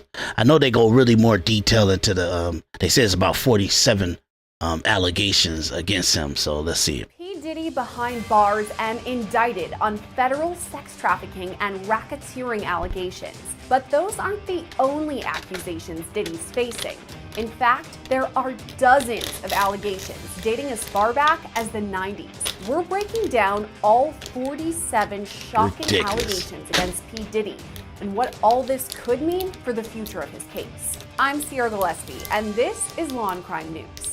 Sean Diddy Combs has now been behind bars for 1 week after he was indicted by a federal grand jury on some pretty serious charges. And with this major development in the case comes a renewed interest in the many allegations against P. Diddy behind a federal grand jury, dog. A grand jury could die a ham sandwich. That's why we got a destroyed society here. the charges he faces: racketeering, conspiracy. And this is Law and Crime News. Sean Diddy Combs has now been behind bars for 1 week after he was indicted by a federal grand jury on some pretty serious charges. And with this major development in the case comes a renewed interest in the many allegations against the now disgraced rapper. So let's start with the federal indictment that lists nearly 20 allegations against Diddy in support of the charges he faces: racketeering, conspiracy, sex trafficking by force, fraud, or coercion, and transportation to engage in prostitution. From the jump on page 1, I know that was a lot for you guys. The coercion is him telling people, come on, man. You want to be a part of it. You want to be a star. You want to go to the beach. You want to go on vacation. You want to get a bag. You want to get some Dolce & Gabbana. You want to get some Louis Vuitton. You want to go on a shopping spree. And that's coercion. Okay.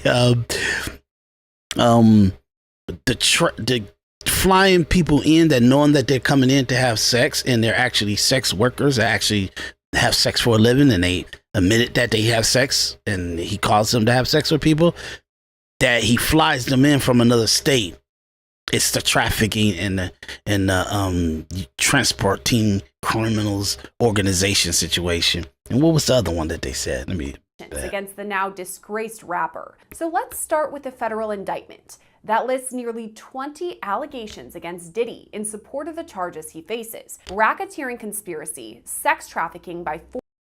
And racketeering is like, if I'm not mistaken, it's like mafia stuff, right? Like the mafia kind of doing trade of commerce and favors and stuff, or criminal organization with multiple people all over the country, or different organizations or something like that. I think that's what it means. Racketeering.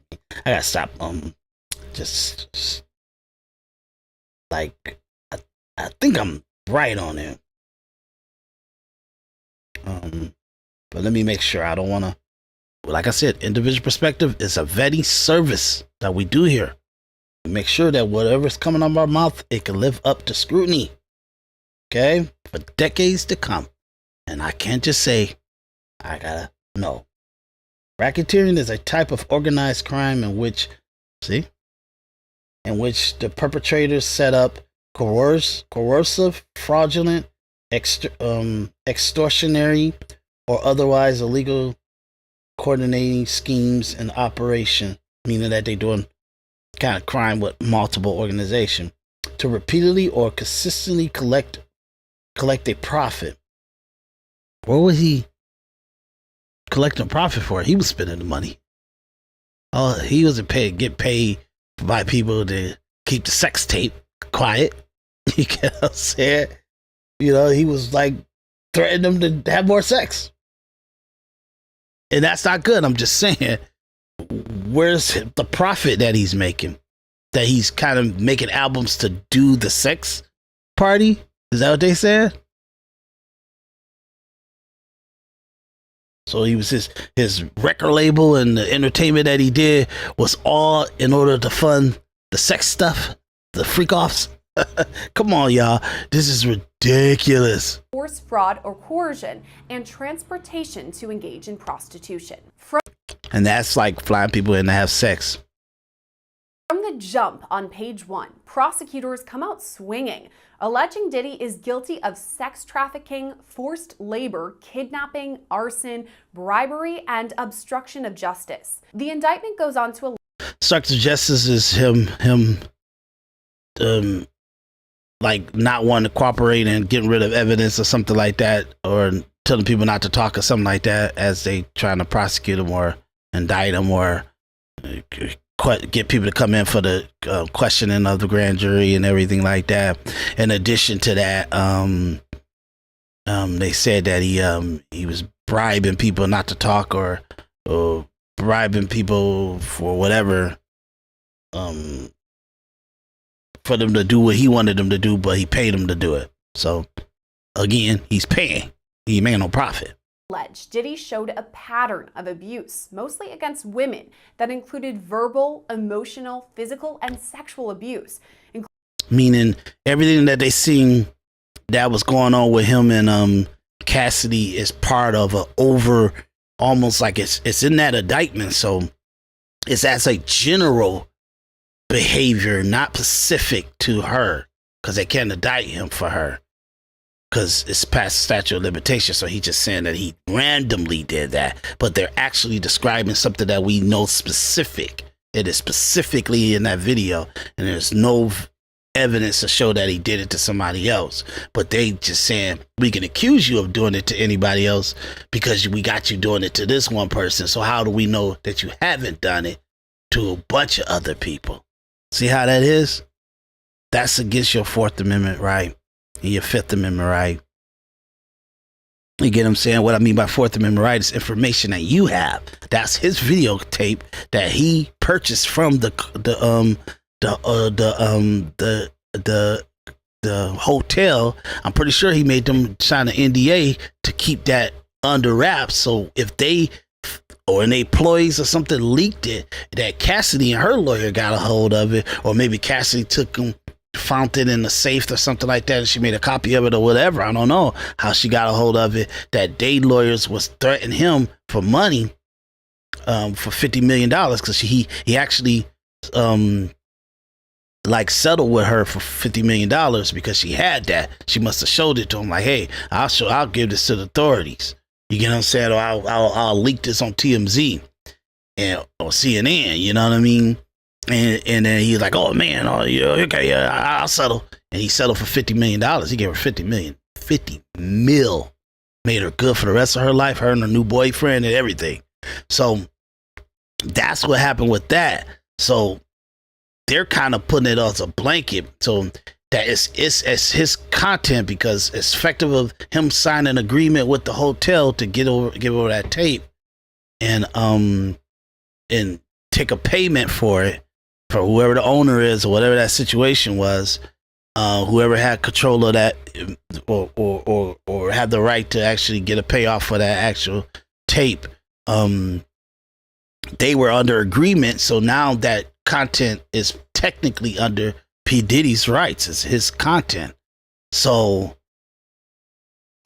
you're indicting me on information that is personal possession of mine in my castle, pretty much.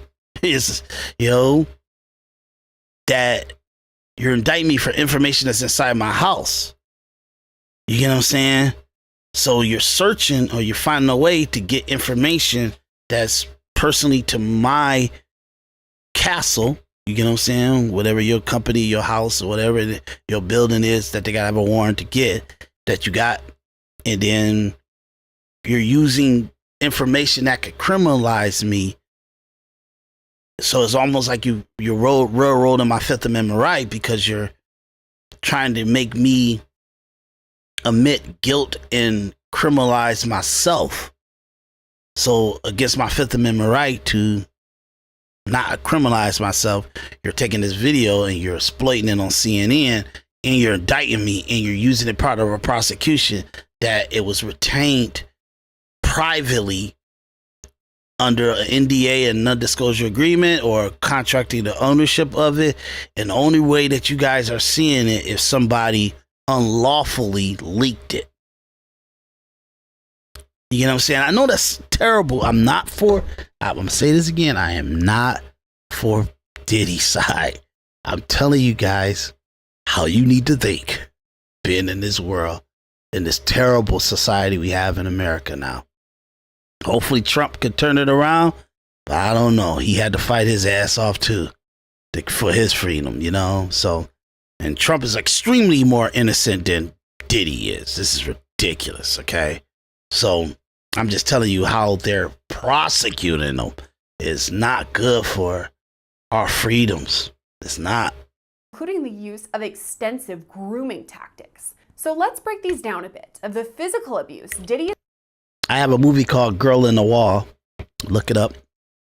I will be releasing it very soon. I might do another premiere and everything like that. And I actually go a little bit into the sex ring world in Detroit and stuff. So it bases it.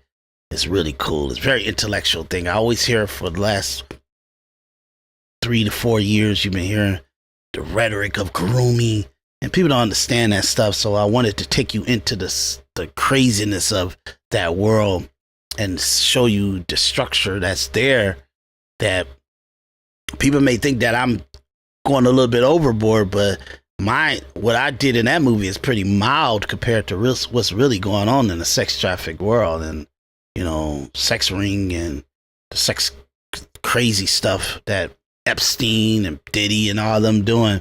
It's a little bit wilder than you think it is. He is accused of throwing, punching, kicking, and dragging some of his victims. We saw proof of that this spring when CNN released the infamous hotel video showing Diddy brutally assault his then girlfriend Cassie in a hotel hallway. That incident isn't blatantly referenced in the federal indictment, and neither are any names. So we'll get to the specifics on that when we take a look at the civil suits against Diddy. But the indictment does allege that Diddy hid his victims for days at a time to recover from the injuries he inflicted without being publicly observed. Federal prosecutors allege Diddy intimidated these victims into his orbit and then forced them to participate in something he called freak-offs. These freak-offs were elaborate and produced sex performances that Combs arranged, directed, masturbated during, and often electronically recorded. So during these sessions, Diddy would force victims to use drugs, have sex with prostitutes, and be recorded doing all this, sometimes without their knowledge. Diddy also allegedly forced victims to carry illegal firearms, often through coercion and the assistance of his associates working for the Combs and...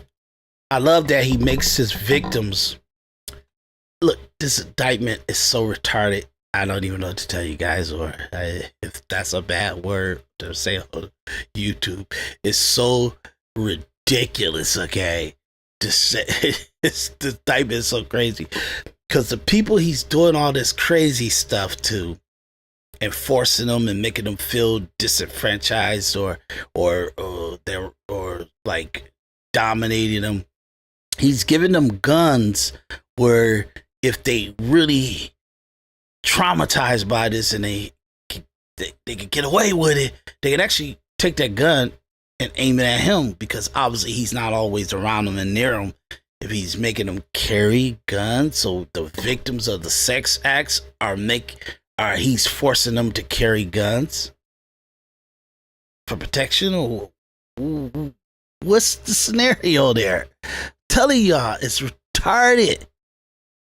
Prize. Not only would these ridiculous, associates help suppress the victims, but they also arranged the freak-offs by booking hotel rooms and stocking the rooms with required freak-off necessities. I love how the victims set it all up. They got like a routine, organization. Boy, I tell you, boy, this is so crazy. All of them criminals, every last one of them. Necessities like baby oil or personal. They gonna let criminals testify against them. It's very crazy. People that was enjoying it and indulging in it and all kind of stuff, when they feel like the videotape was so horrifying, oh, he's going down, they're gonna find some way to get him going down. And then they just say, oh, I'll testify that I did this with him and he made me do it. Crazy. Lubricant. These associates would also procure sex workers and IVs that were given to both Combs and the victims after these freak-off sessions to help them recover from the physical exertion. They so exhausted, and he's so exhausted that he got to get an IV in order to resuscitate him, or not even resuscitate him, but make him where he could be physically impaired, because obviously he destroys himself so much that he needs an IV, and other people need an IV. And they admitted in the indictment that he destroys his physicality in order to have a great time with this freak out party, what allows people to get out of there, run away, and and make people be able to like save themselves or blow the whistle or whatever. This indictment is retarded, y'all. And drug use. As part of all this, Diddy and his associates transported and caused to be transported commercial sex workers across state lines and international. Okay, I know you're multitasking when you're watching our videos, and if you're out running errands, listen up. I have to tell you. Yeah, we're not listening to your commercial ad. I'm sorry. Story from Liza Gardner, who also filed civil suit last fall. Okay, so now they just go and do a bunch of people that's trying to get money. But that's kind of give you a rough, a little bit more detail of the indictment. Okay, let's go to the next clip. Disgraced hip-hop mogul Sean Diddy Combs back in court today. The rapper appearing in a beige smock and pants for his pretrial hearing. Federal prosecutors are saying that they were on track to disclose all of the available evidence to the defense by the end of the year. Well, Diddy has been held at the Metropolitan Detention Center in Brooklyn following his arrest in September in a federal sex trafficking case. Last week, Combs abandoned what was his fourth attempt to get released on bail. Joining me for more on this is ABC News senior investigative correspondent Aaron Katursky. So, Aaron, I know you just essentially left that courtroom. So what do we know about today's hearing? Well, the prosecutors said they would disclose every piece of evidence that's in their possession by the end of the year. So by December 31st, the defense should have everything.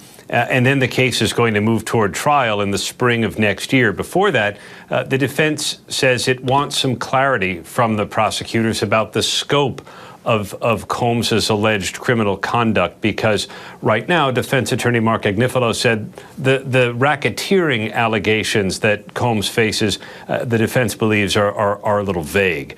Beyond that, Kana, the trial set for May.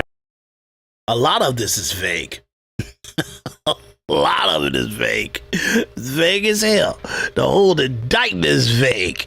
For real. Know anything more about the latest allegations, right, from these three male accusers? Oh, this was in a civil case filed what? And that's the crazy part. They did not tip their hand. I'm telling you, if this man, if the people that he's going to trial against are men, this is ridiculous, okay? Telling the judge that any additional charges that are brought would not involve a lot of discovery. Going to be any additional charges prosecuted. The racketeering allegations that Combs faces, the defense believes are a little vague. Beyond that, Kana, the trial set for May 5th is on. And if there are going to be any additional charges, prosecutors today did not tip their hand, only telling the judge that any additional charges that are brought would not involve a lot of discovery, meaning there wouldn't be a lot of additional evidence that the defense would have to go through. So in the prosecutor's view, there would be no delay, even if Diddy ends up facing additional charges. Okay, and do we know anything more about the latest allegations, right, from these three male accusers? Oh, this was in a civil case filed, a week or two ago when these three men alleged that in separate incidents between 2019 and 2022 that Combs sexually assaulted them.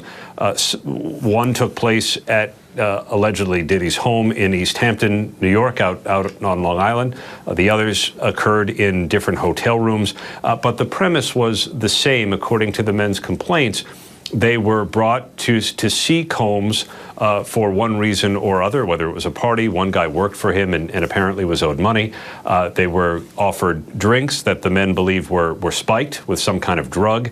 They got woozy, passed out, and when they woke up, they say that Combs was sexually assaulting them. Combs denies all of those allegations. He has called the men liars, and he says he has not sexually assaulted anyone. All right, Aaron Katersky, thank you for taking. See how vague that was? See how it's a bunch of ignorant men accusing him of something that they got no factual evidence that happened. And they want money for it. It's ridiculous. Wild stuff. Wild stuff, okay, y'all. This is wild. Okay, next clip. You should always advocate for yourself and be a voice for yourself. You should never let what somebody else did run your life.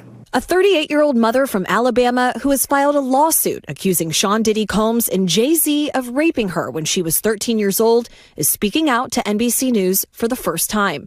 She asked us not to reveal her identity. What made... Okay, since she wants to come out and say some stuff that has no proven record of it, it's ridiculous.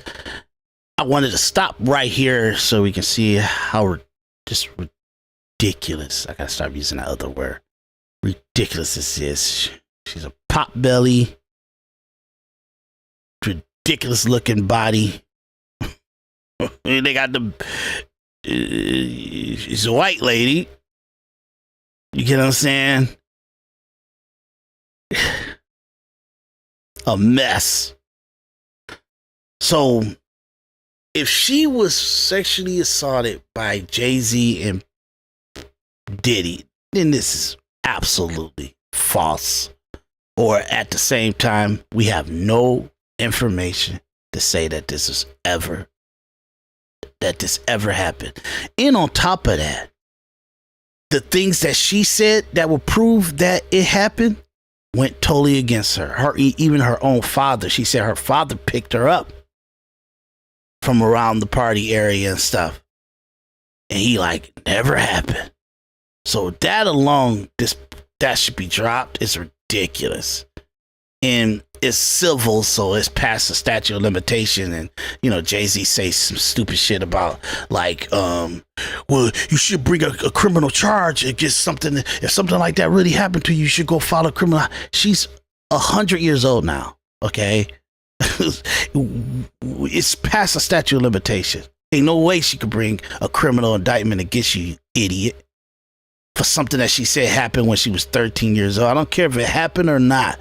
It's past the statute of limitations. It's no way to prosecute that when a person said they 13 years old, and if they're 30 now, what's that? Look, I'm bad at math. 31, take away 13. Okay. See? So 18 years ago. I think the statute of limitations is 5 to 10 years or something like that. I don't know. Depending on what state and everything. It's past the statute of limitations. It's ridiculous, okay? But obviously, 13 years old, you young as hell. And you white too. You look young. This is just ridiculous. Extremely highly unlikely situation. And you got the dumb podcasters and everybody talking about, oh, we want to see how she looks so we can see that she looks retarded, and it's be far-fetched for him to have this bombshell Beyonce and he would ever touch something that's so ugly and deformed looking. That's their way of saying that it never happened. Instead of how that her own credibility of what happened, the facts went against her. You get what I'm saying? Her own, like the things that are supposed to be in her control went against her. So it's just ridiculous, okay? So to kind of, you want to see how she looks, so because she sound retarded, she says she got Down syndrome or she had a stroke or whatever the hell happened to her, and like, okay, they let this retarded looking lady, or I know I gotta stop saying that R word.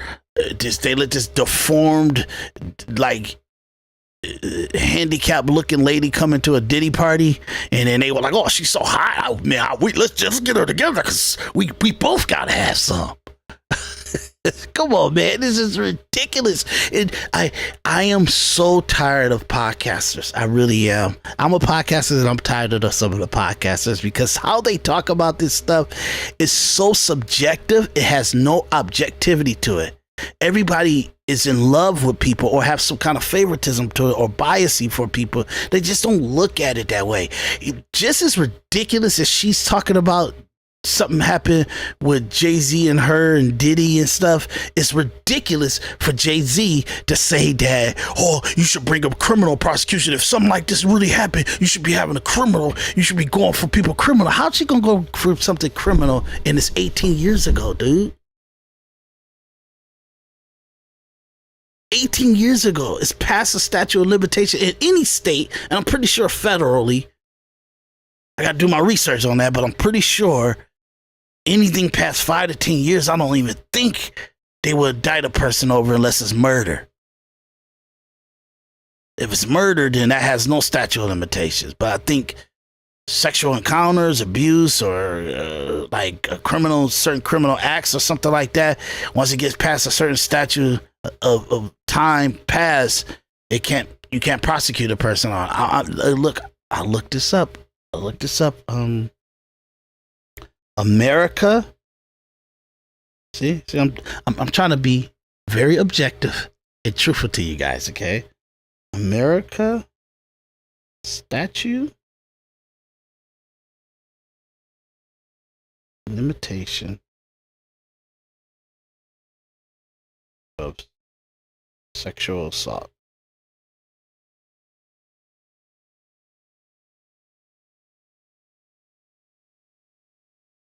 We let YouTube neuter us so much, castrate us so much that we gotta say SA. It's ridiculous.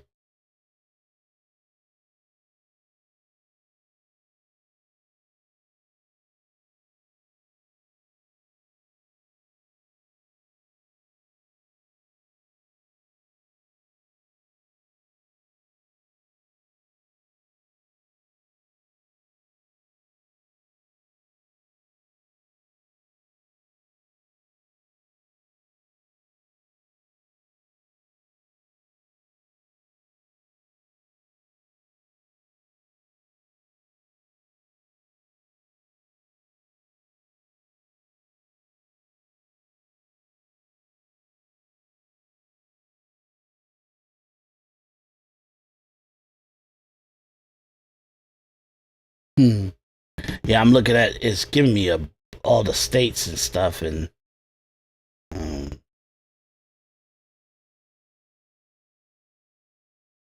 yeah, so look like I'm right around the ages and stuff like that, and you know,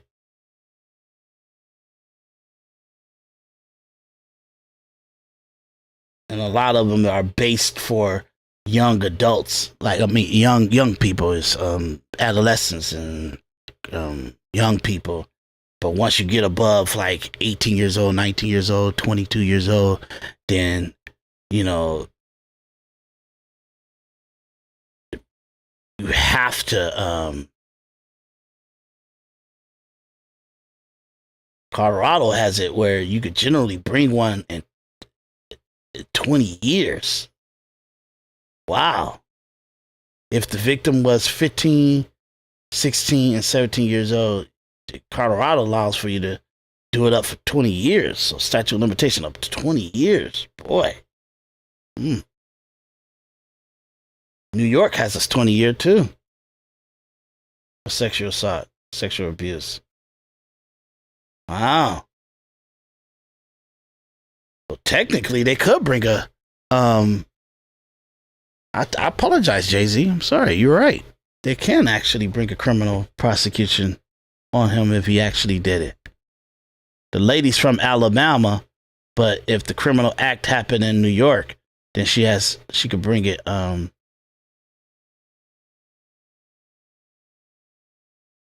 Statute of limitation for sexual assault or rape is 20 years, and even in Nevada. So yeah, so I take that back. Jay-Z is absolutely right. She can actually bring a lawsuit on him or file it criminally. 18 years, like since this happened to her, hypothetically. So she's full of shit, even on that.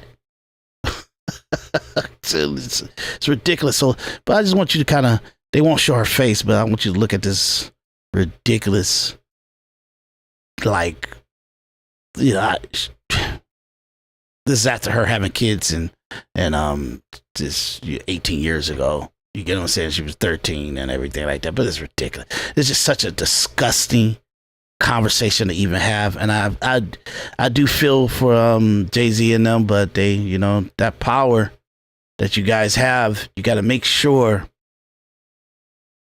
that you know they pay for this stuff. All the support of President Obama and Michelle Obama and the radical stuff they were doing for Me Too, and how they sicked like the judges and the prosecutors on people to prosecute people for Me Too movements and stuff like that. How they paid, because I think I gotta blame Jay-Z and Diddy and all them. They pay for this. Weinstein too. They pay to give all those liberals the power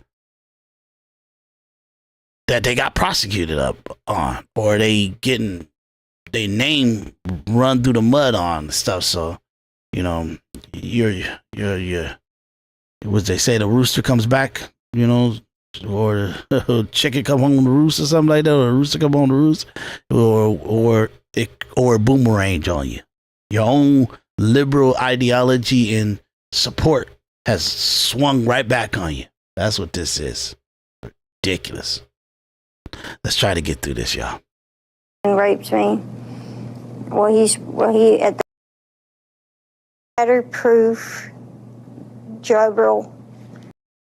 She says that she went to the MTV Video Music Awards in 2000 to catch a glimpse of her favorite celebrities. You weren't scared to be all alone? No, with having autism is like feeling like you live your life in a shatterproof jobber ball. The world's on fire. The fire is inside the ball with you, but there's no way for you to get out. In addition to having autism, the woman says she suffered a head injury. The night of the 2000s VMAs, she says a friend drove her from Rochester, New York to Manhattan, a more than 5-hour drive. Her attorney provided NBC News with the name of the friend who has since died. The woman says she spoke to Combs's limo driver, who offered her a ride to an after party. I stumbled upon Diddy's driver, who told me that I was exactly what Diddy was looking for. What did you think when he said that to you? I thought it meant that I was just pretty. She went to a White House, she says, where she spoke to musicians Benji Madden and his brother. I'm talking to Benji Madden about his tattoo because, I have about his tattoo that's the Last Supper, because I have a religious background. So it was just something to talk about. In a statement to NBC News, a representative of the Maddens confirmed that they did not attend the 2000 VMAs and that they were on tour in the Midwest at the time. At the after party, she says she had a drink that made her feel woozy. Then she says Combs and Carter took turns raping her while a female celebrity watched. JC comes in and rapes me. He at that point I was fighting, trying to get away from him, and he put his hand over my mouth and told me to stop it, cut the. After the alleged rape, she says she ran to a gas station where she called her father. She said he says stop it, cut the shit. Come on. Come on, y'all. If he gonna say anything, it ain't gonna be stop it, cut this shit. Okay, look, it's this all a lie, and I'm pretty more confident as I hear this. Look, I'm walking through it with you guys. I know you guys probably watched this 100 times, but this is just ridiculous. Okay, I'm giving you an epilogue of this. Okay, who picked her up and drove her home. We rode home in silence. He didn't ask me what happened. He didn't ask me what I did or where I was. In an interview with NBC News, her father said he could not verify the claims. Quote, I felt like I would remember that, and I don't. I have a lot going on, but that's something that would definitely stick in my mind, he said. Meaning it didn't happen, and he absolutely didn't do it. So it's ridiculous. When we asked the woman about the contradictions in a phone interview on Friday, she said that she stands by her statements. I have made some mistakes, she said. Honestly, what is the clearest is what happened to me. The inconsistencies in her account of an incident alleged to have happened 24 years ago does not necessarily mean the allegations are false. The accuser's attorney, Tony Busby, said, because we have interrogated her intensely, she has even agreed to submit to a polygraph. This has been extremely distressing for her, to the point she has experienced seizures and had to seek medical treatment. So she's up there. I'm thinking she's 30 years old, but she's not. She's got to be like 37 or something, right? So it's 2005. Let's do that. 2025. Take away 2000. Year 2000. So 25 years ago. So 24, they said 24 years ago. So, and this must have happened in like 2000. So if she was 13 years old in 2000, okay, that would make her 13 years old. So that's 24 plus 13, right?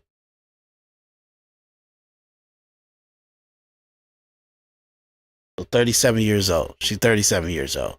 Okay. So I was right. I was right. It's past the statute of limitation for even New York now for him to prosecute it. So, and I'm pretty sure his filthy, rich ass lawyers know that. So when he said that, see, Jay-Z, you almost had me regretting my rhetoric, calling you a fucking idiot for telling her to go do a criminal case on a 25-year-old statute of limitation sexual assault case that you goddamn know she can't bring upon you because it's 4 to 5 years past the statute of limitation. There's no way you could be prosecuted for that. Even in the crazy ass liberal New York. And they statute of limitation for sexual assault is 20 years. That's 24 years, 25 because New Year's Eve, New Year's Day, we're pretty close. Come, dude. So you know that's idiotic for you to put that in a press statement. Boy, see, it's all around. Everybody's full of shit. Because we have interrogated her intensely, she has even agreed to submit to a polygraph. This has been extremely distressing for her, to the point she has experienced seizures and had to seek medical treatment due to the stress. In a statement to NBC News, Sean Carter said this incident didn't happen, and yet he filed it in court and doubled down in the press. True justice is coming. We fight from victory, not for victory. Is any part of you scared coming out against such powerful people? Yeah, I'm scared of what could happen, but I'm more afraid of letting it eat me alive from the inside out than I am of,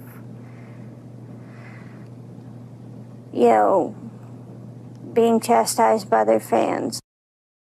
All right, Chloe Malas joining us now live. Chloe, we just heard a very strongly worded statement from Jay-Z. What else are you hearing from him and his team? Yes, so his attorney said that they're going to ask the court to, quote, dismiss this frivolous case. And also moments ago, we heard from Diddy's legal team, and I want to read you some of what they said. They said, quote, this is the beginning of the end of this shameful money grab. And remember, he remains behind bars at Brooklyn's Metropolitan Detention Center, and his criminal trial begins in May. All right, very thorough reporting there. Chloe, thank you. Okay, that's ridiculous. So, okay, now I'm taking my apology back from Jay-Z. I just want to put that on the record that he's a fucking idiot for saying that she should bring up criminal prosecution. It's past the statute of limitation, buddy. You know that, and your lawyers know that. But the rhetoric, psychological warfare that you're doing to your fans and you're doing to the public, I think you absolutely had nothing to do with this ridiculous lady accusing you of this stuff. And I know it's disgusting, but don't discredit yourself by claiming that she should have put a foul criminal a crime against you, knowing that it's past the statute of limitations. And I'm pretty sure your lawyers told you that, because I'm pretty sure they notify you if any accusation like this could make a radical prosecutor indict you, or some crazy ass grand jury get an indictment on you and put you in that kind of situation. Is it possible, any possible way, that something so stupid and false allegations like this can put me in a situation where I'm fighting for my life in the judicial court situation? And I'm pretty sure, number one, your lawyers told you this is well past the statute of limitation. Even though it's not true, it's past the statute of limitation, so your life is not threatened by this knucklehead lady. I'm pretty sure they told you that. So for you to actually say that in your statement, meaning is you're trying to screw us, you're trying to fool us, you're trying to psychologically manipulate us to say, yeah, why you bringing a criminal, why you bringing a civil suit, and you could bring a criminal prosecution against me? No, she can't. She passed the statute of limitation. New York is 20 years. This happened in 2000, was supposed to happen in 2000. This is 2024. She's 13 years old then. She'd be told 37 years now. She's 37 years old. She's past the statute of limitations, buddy. And you know that. And I'm the only reason why I'm so fucking pissed, now excuse my language, is because you're intelligent and you got a hell of a team. And I'm pretty sure they let you know you wasn't going to have to fight for your life to some false allegations. So for you to put that in a statement, you're trying to manipulate us. And this is why I don't like podcasters taking a side. You got to be objective. Even how I'm scolding him right now, I'm scolding him because he did wrong, not me. Ridiculous. Next clip. Now to that emphatic and determined denial from one of the most recognizable names in the world. NBC News was the first to report that Jay-Z is being accused of raping a 13-year-old girl at a party back in 2000. Tonight, NBC4's Camilla Rambaldi is in our newsroom with more on the new lawsuit. Camilla. Jonathan and Kathy, the accuser in this civil lawsuit is only being identified as Jane Doe. The suit was initially filed back in October in New York. Sean Diddy Combs was listed as a defendant. Jay-Z's name was added to the lawsuit that was refiled today. Bombshell allegations Sunday against Jay-Z. A civil lawsuit is accusing the rapper, whose legal name is Sean Carter. By now, they should know that she's not truthful, or she got holes in her story. So why would they refile it? That's what I'm trying to wonder. You got to have some evidence or something. Why would you refile it? And most likely, you could mess up. You could get a libel suit against you for this crazy stuff. The world. NBC News was the first to report that Jay-Z is being accused of raping a 13-year-old girl at a party back in 2000. Tonight, NBC4's Camilla Rambaldi is in our newsroom with more on the new lawsuit. Camilla. Jonathan and Kathy, the accuser in this civil lawsuit is only being identified as Jane Doe. The suit was initially filed back in October in New York. Sean Diddy Combs was listed as a defendant. Jay-Z's name was added to the lawsuit that was refiled today. Bombshell allegations Sunday against Jay-Z. A civil lawsuit is accusing the rapper, whose legal name is Sean Carter, of allegedly raping a 13-year-old at a house party in New York with Sean Diddy Combs after the MTV Video Music Awards in 2000. NBC News was the first to break the story. The lawsuit was filed by Texas attorney Tony Busby, who also represented socialite Rebecca Grossman, the woman convicted of second-degree murder in a crash that killed 2 boys in Westlake Village. Here's entertainment correspondent Chloe Malas. So there's no telling what other bombshells and allegations are going to be coming out when it comes to. And yeah, this is totally untrue, guys. There's no truthful physical evidence to show that this ever happened. This is ridiculous, even for her. I don't care if it happened to her. She has no right to even talk about this with no proof, no factual information, nothing to corroborate her story. And the shit that she said that happened that's supposed to corroborate her story, even the word of her own father that he picked her up around the area when she went to the concert or the MTV event, he said it's something so ridiculous or so crazy that something like that, if it happened, he would have remembered, and he has no recollection of anything like that ever happening, meaning he didn't even pick her up. He didn't even pick her up.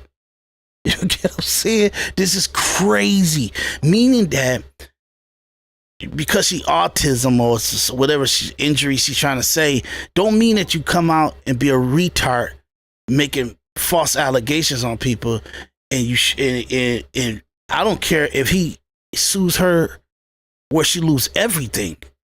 She can lose her $10,000 car. I think he should take everything.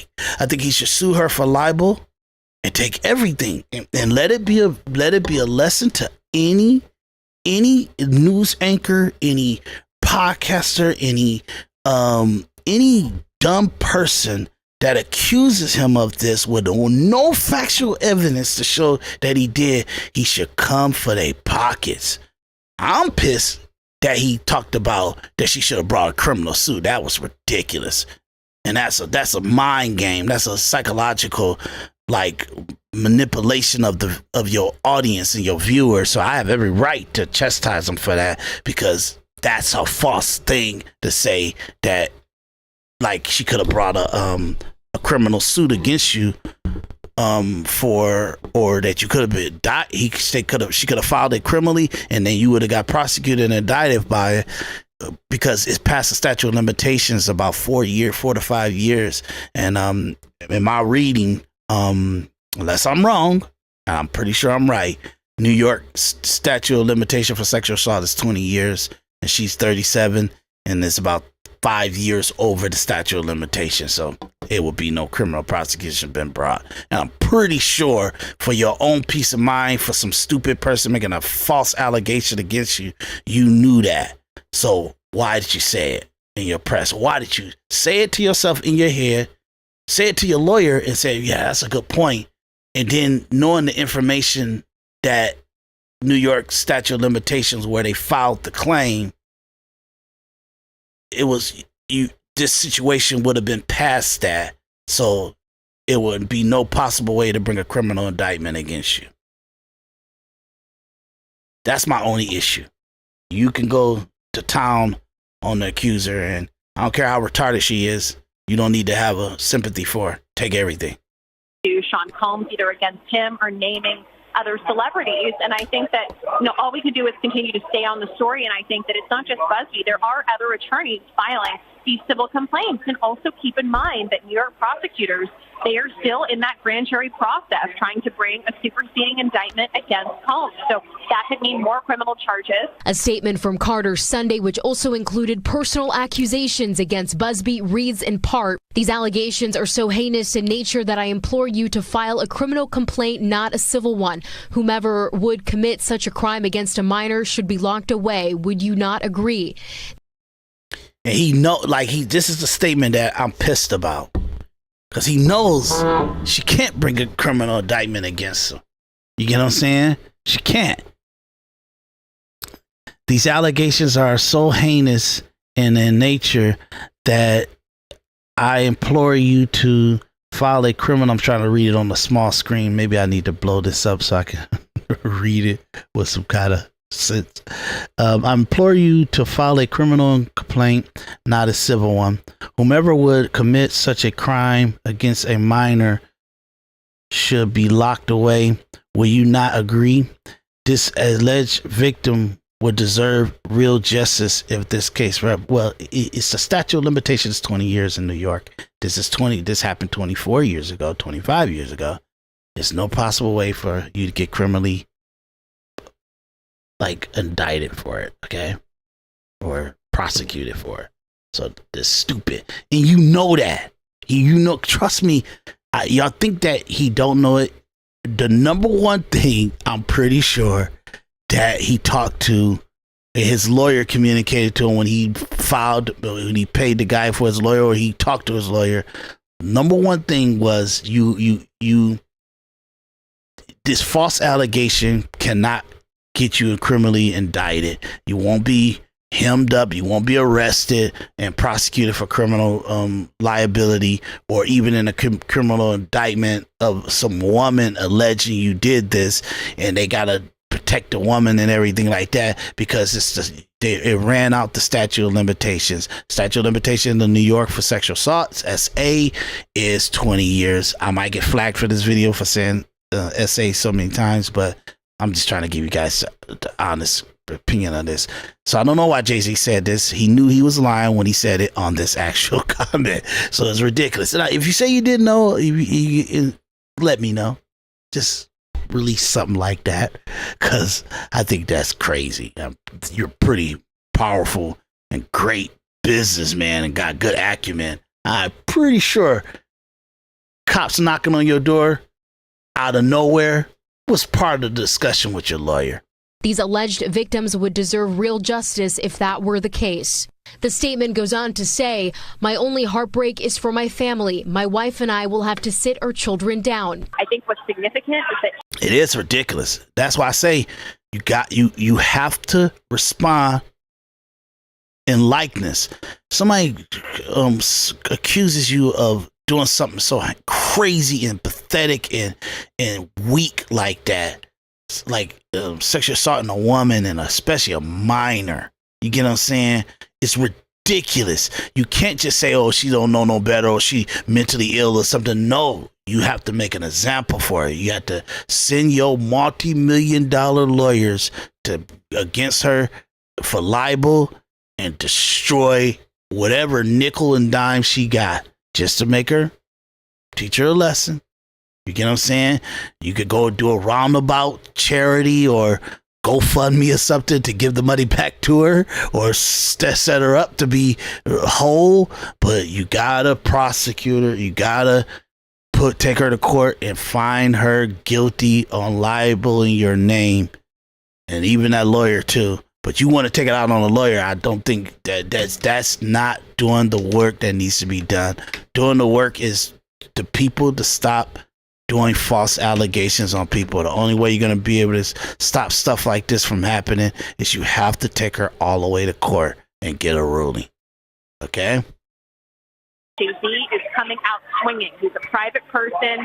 He doesn't do interviews often. He doesn't make statements often. Attorneys for Sean Diddy Combs also releasing a statement. It reads in part, as his legal team has said before, Mr. Combs has full confidence in the facts and the integrity of the judicial process. In court, the truth will prevail that Mr. Combs never sexually assaulted or trafficked anyone, man or woman, adult or minor. Here's entertainment attorney Jonathan Handel on whether this civil lawsuit could become criminal. And first-degree rape in New York does not have a statute of limitation that you can look back as far as necessary. There's a real possibility. Now, see, that's crazy, because I'm looking at, I gotta apologize to Jay-Z again? My goodness. Hold on a second, y'all. I'm looking at it right now.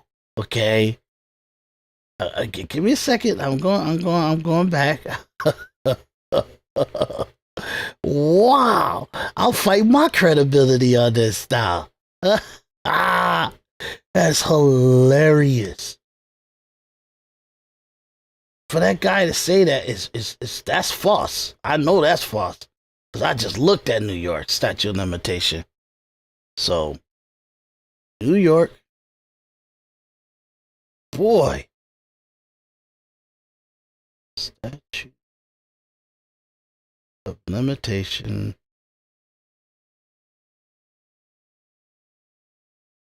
for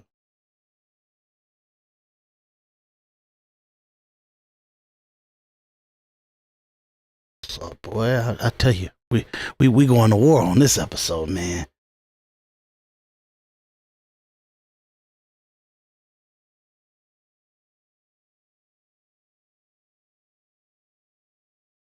So this is the statute of limitation chart for New York, and this is at their office. Okay. So on NewYorkCourts.gov, that's what I'm looking at, y'all. Okay. It says, I gotta go all the way down, manslaughter, 5 years.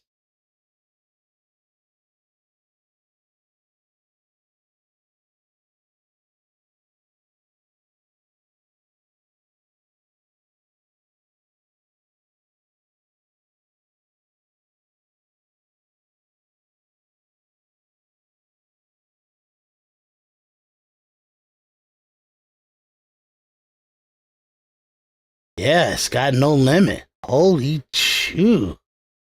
Dude.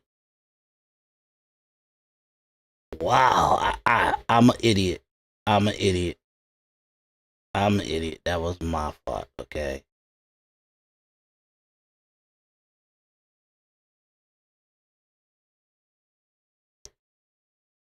And they say if a child sex abuse, you can actually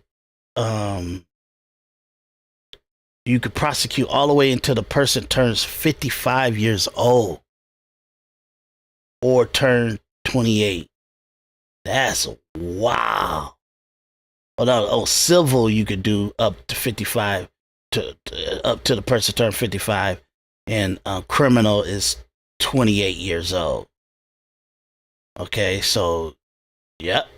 So no, man, see, I apologize, okay? I'm saying on the record right now, Jay-Z, I apologize. I was wrong.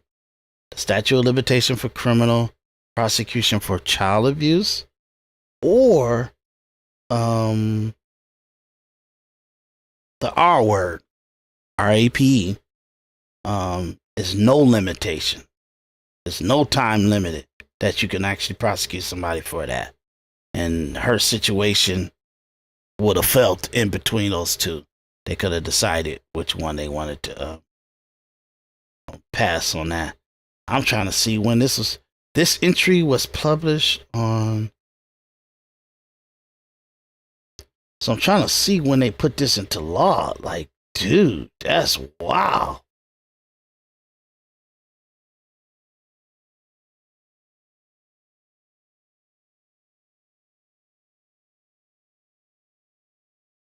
So, section 30, 10.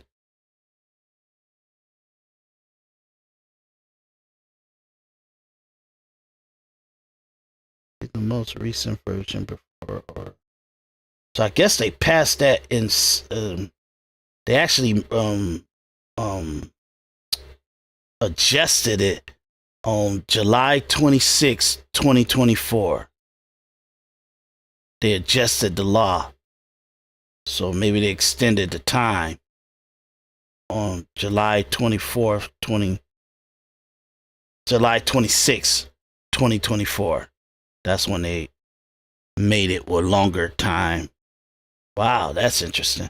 So, but I'm still going to apologize because he was right when he made the comment. Okay. Jay-Z, I apologize. You were right. She could have actually brought a criminal indictment against you or actually filed it criminally. So the prosecutor would have the option to put it to a grand jury and bring it to an indictment. So you're absolutely right about that. And boy, I was wrong 2 times and I was tripping. I thought I was so right because of the other court thing said that that it was 20 years, but I was looking at maybe something for next year, or something like that. Let me go look back and look at what I was going by. But boy, I was so wrong, and I apologize, Jay-Z. You're right. I understand. I'm not liable. This is my perception. It's my individual perspective, but I did the work to look it up, New York courts, .gov, and you were right. And that's why I say you got to sue her. You got to sue her all the way to she got nothing, because this is ridiculous to kind of bring up something like that and then everything evidence that you had, that you say, even going on NBC to claim that it happened, and then your father even said, nope, I never picked her up. It's ridiculous. So if it wasn't for this lawyer, I'm glad I watched this. Necessary. There's a real possibility and a likelihood that the authorities will investigate a potential criminal case here. And if they're able to develop evidence that seems to them to be sufficient, there is a significant possibility. We have reached out to Tony Busby, the attorney who filed the suit against Jay-Z. We are waiting to hear back. Sean Diddy Combs' trial for his federal sex trafficking charges is scheduled for early May. In the newsroom, Camilla Rambaldi, NBC 4 News. Okay, so this is what I was looking at, okay? So let me read this to you guys, okay? And it's called the Sexual Assault Civil Statute of Limitations by State, okay? And I'm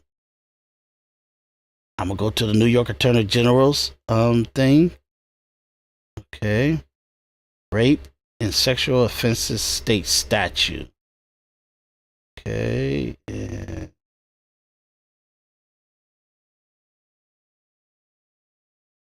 it's giving you all the statutes for it, all the laws for it and stuff like that.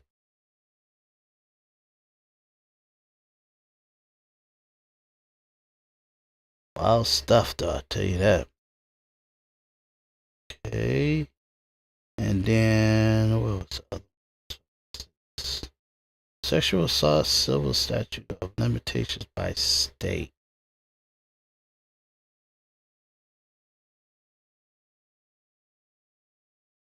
Alabama. Yeah, I know, y'all. Give me a second. I know that I'm wrong, but I'm still trying.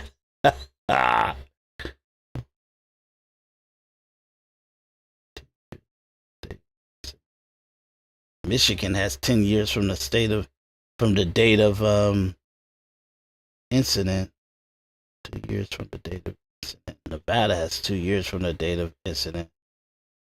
They don't really give people enough time. So, generally, 20 years from the date of incident. This is from New York. This is what they're saying. Generally 20 years. This is New York. New York CVP 213-C Adult Survivors Act. Generally 20 years from the date of the incident. Adult Survivors Act gives a limited 1 year window to file in 2023 from conduct from any year. I think that's 1 year window to file in 2023. Okay, so this is the thing that they used against Trump in that old haggy lady that you said. So for that 1 year, no matter how, if it was 40, 50 years, 80 years ago, you had the right to civilly prosecute a person or bring it against somebody or actually even criminal prosecute them. You have 1 year to file it. That's wild stuff, dude. Whew. What a mess. What a mess, man. And like I said, up to the 55 years old. So this is 20 years that you could do a criminal or civil effective of 2023. I just read that other one that I looked at on New York court.gov, and it said that they amended it July 26, 2024 to actually give it that there's no limitations on it. So, wow, man, New York is such a mess, man. Crazy. Okay. Yeah, we almost done with this. Almost done with this, y'all. I know I've been going long on this one. So, I want to get to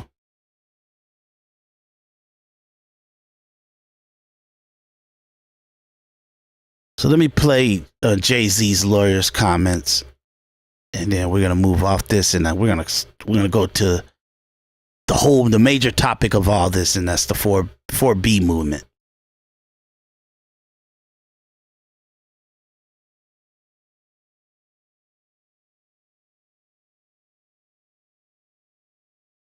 Tonight, Jay-Z's attorney, Alex Spiro, is pushing to get a judge to dismiss the rape lawsuit against his client, citing an NBC News exclusive that found inconsistencies with the accuser's account. We expect Mr. Carter to be fully cleared of all of this in the coming days. Almost nothing that she says has checked out because this never happened. This in the wake of our interview with a 38-year-old mother from Alabama who accuses Jay-Z, whose real name is Sean Carter, and Sean Diddy Combs of raping her when she was 13 years old. She asked us not to reveal her identity. What made you want to come forward? Because I think that I've been quiet long enough. She says that she might have some facts wrong, but that she says the incident happened. What do you say to that? You know, anybody, when they make up a claim, they can just keep repeating it and getting it right. But you never get the details right. And what happened during her interview with you is that the story began to unravel. On the night of the MTV Video Music Awards in 2000, she says Combs' limo driver took her to an after party. There, she says she spoke to musician Benji Madden and his brother. I'm talking to Benji Madden about his tattoo. That's the Last Supper. In a statement to NBC News, a representative for the Maddens confirmed they did not attend the 2000 VMAs and that they were on tour in the Midwest at that time. At the after party, she says she had a drink that made her feel woozy. Then she says Combs and Carter both raped her. She says she ran to a gas station where she called her father, who picked her up. We rode home in silence. She didn't ask me what happened. In an interview with NBC News, her father said he could not corroborate her story. I feel like I would remember that, and I don't, he said. The woman revealed to us that she has autism and previously suffered a head injury. In a follow-up phone interview, we asked her about the contradictions, and she said that she stands by her statements. This woman is standing by her story. It happened over 20 years ago. Maybe her memory is hazy. Maybe her father doesn't remember that night. No, she's doubled down on certain of these details. She says, I'm positive. She points out the tattoo. She talks about the tattoo in vivid detail. Turns out that's completely false. And the father is supposed to be picking her up. 10-hour drive, round trip to pick her up in the middle of the night. Has no memory of that. No one has come forward about this in nearly a quarter of a century, and that's because this never happened. Spyro said he's not only seeking justice for Jay-Z, he says that he also wants to expose the accuser's attorney, Tony Busby. He takes away the voices from real victims and he causes real harm. If this lawyer has any sense, he's going to dismiss this claim. I don't know whether he has any sense. Busby, who has filed more than 20 lawsuits against Combs, told NBC News that he is continuing to vet the accuser's claims and that she has agreed to undergo a polygraph this week. A representative for Combs called the suit a shameless money grab. Since your attorneys refiled the lawsuit against Combs naming Jay-Z, he has come out with a very long statement saying that this is completely not true and that this is all about trying to get money from him. What do you say about that? I haven't asked for a dime from him. It's not everything is motivated by money, and I'm sorry that he feels that it is. This woman also told us on camera last week that this isn't about money. Well, let's be serious. A lawyer like this is not sending out these letters not to make money. He wants money and fame. He doesn't care about truth and justice. And that's what's going on here. Chloe Malas joins us in studio. So, Chloe, explain. Yeah, we don't need to hear her commentary about it. Yeah, so, look, I got to report this stuff, y'all. Because the context of where we're going is the whole point of me even mentioning this. This is wild. You know what I'm saying? So, I want to, let me watch this clip real quick. Today, the Busby law firm filed suit against Roc Nation annual for violation. Yeah, I don't even want to play this. I'm sorry. This guy's stuff. As Jay-Z launches a legal war against the attorney who filed a bombshell rape lawsuit against him, that Texas attorney, Tony Busby, has just fired back. He is defending his client's claims about being assaulted by both Jay-Z and Sean Combs 24 years ago and says he shouldn't be sanctioned for what he is doing. Oh, and by the way, Jay-Z just formally sued Busby for defamation. Yes, this is a mess, but we're going to break it down for you right now. Welcome to The Sidebar, presented by Law and Crime. I'm Jesse Weber. The legal and PR battle between Jay-Z and the attorney representing a woman who claims that the rapper raped her when she was just 13 years old, this has intensified once again. Now, if you've been following this saga, particularly here on Sidebar, you know that every week there's like another back and forth between both sides here. And as it currently stands, we have this anonymous accuser who says that Jay-Z, Sean Carter, and Sean Diddy Combs raped her at a VMA's after party back in 2000, again, when she was 13 years old. It was originally filed in October against just Sean Combs, and I should also say, it only identified this alleged accomplice as Celebrity A. But then Jane Doe filed an amended complaint a few weeks back that says that Celebrity A is actually Jay-Z, real name Sean Carter, and he is now a defendant in this action. I'm talking one of the richest people in the entertainment industry, okay, one of the most well-known. Also, I should say that the amended complaint, it still lists a second alleged participant, not a defendant, but a second alleged participant, a female celebrity who's accused of watching this, being a witness to what happened. And she's only identified as Celebrity B, that she was in the room when this alleged assault took place. We still do not know who that person is.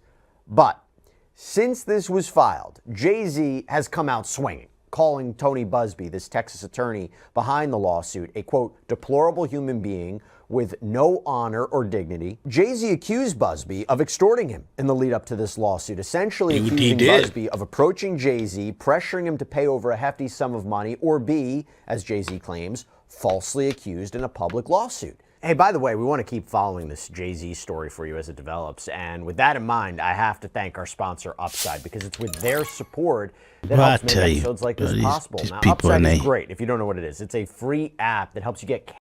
Yeah. Okay. Let's report people.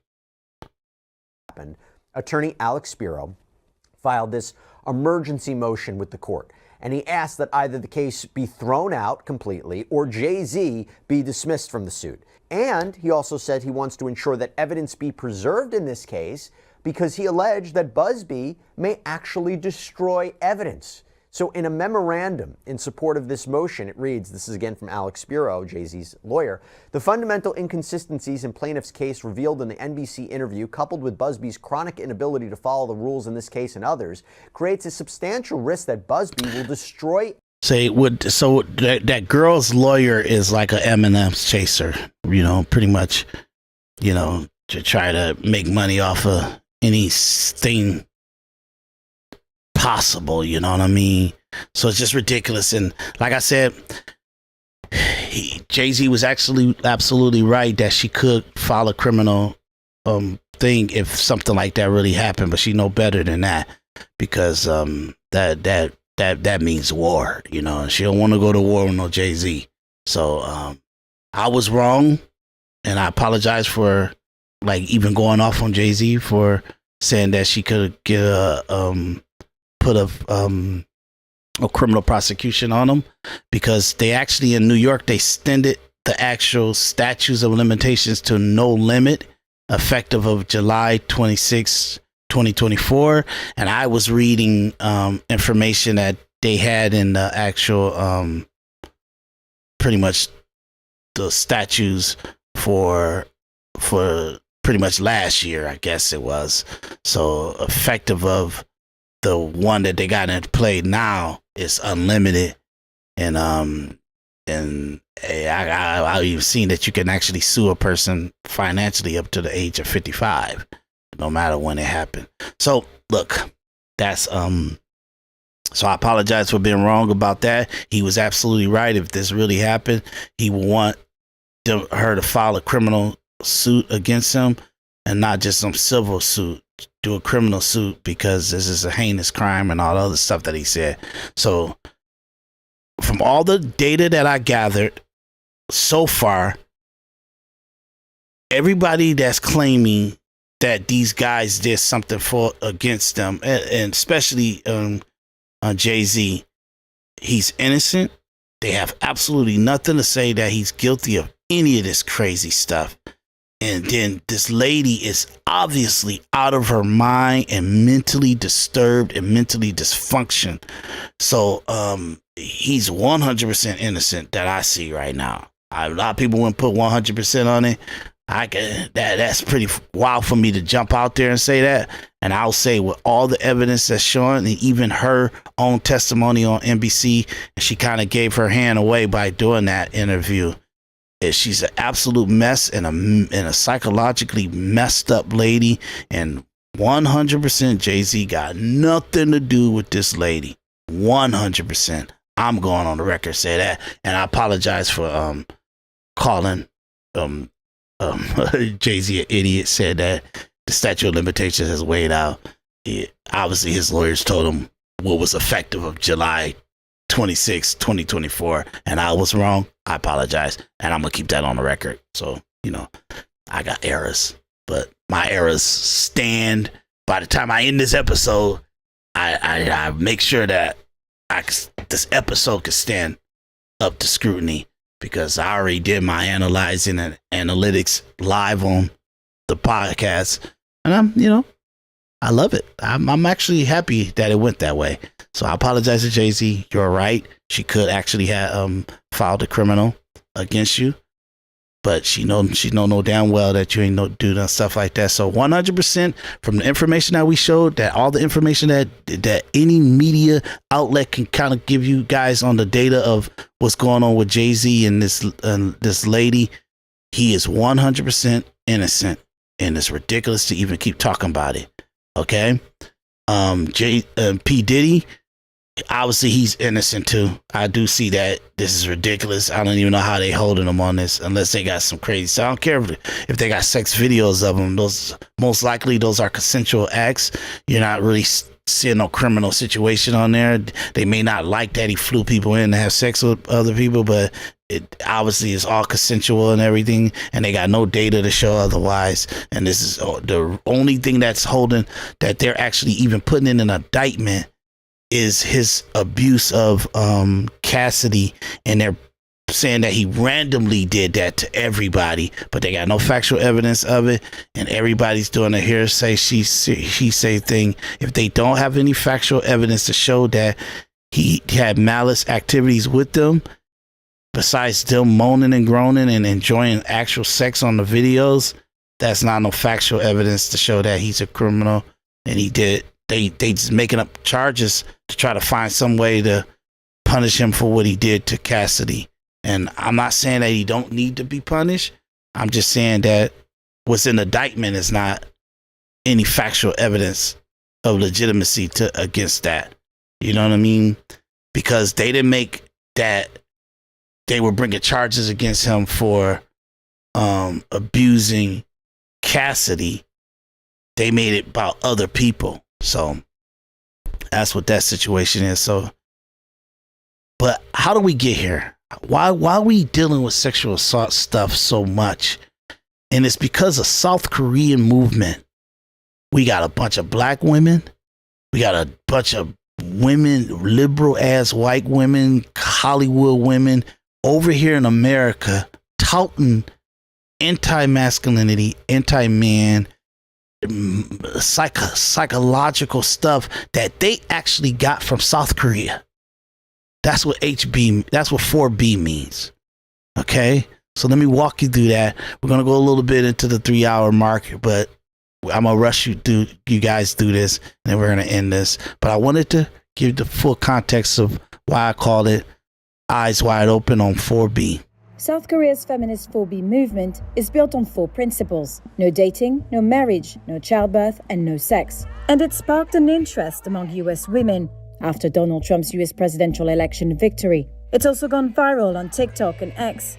Lee Min-jung is a South Korean feminist author and an early member of the 4B movement.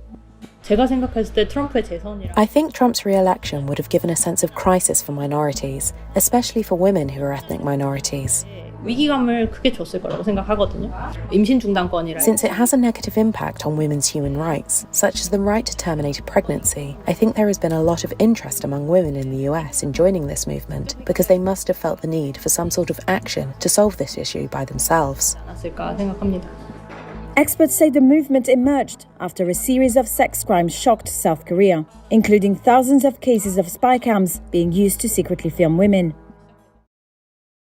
Okay, so I guess that's it for that one. And really, what brought this on is in 2016, it was a lady in South Korea that got murdered because the guy, South Korean man, he felt like women wasn't paying him no attention and they were ignoring him and pretty much not giving him no play. So he actually murdered the lady and stuff, and then they had like an uprising for this, and the patriarchal system and the masculinity situation. There was been an anti against it. Now that's in South Korea, and it snowballed over here because literally it happened when it happened over there. Women wasn't like heavily like how they are now here until this movement happened, this 4B. So every single thing you see against Weinstein,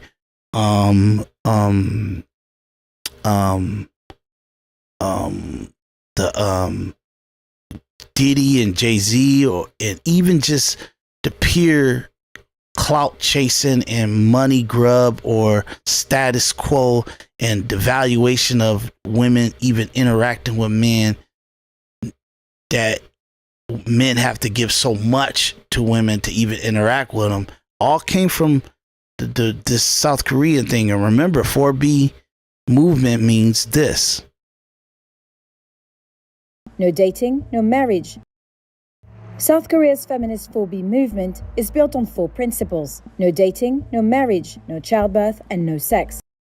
No dating, no marriage, no childbirth, and no sex. So women, and literally this is a huge movement in South Korea.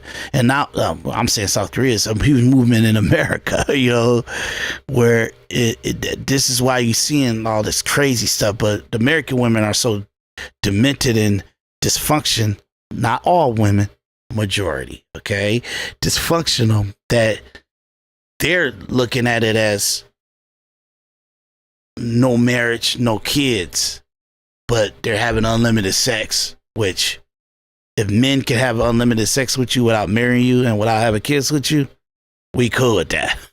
You know what I'm saying? So that you do unlimited abortions and you don't lock down a man to get married and you still he can have sex with you and leave. This is a good deal for men. So I don't know what you guys, that's stupid. So the 4B movement, that's what it's come from. And a lot of the feminist stuff come from there. And I'm about to show you, I'm about to give you very data proof of it too.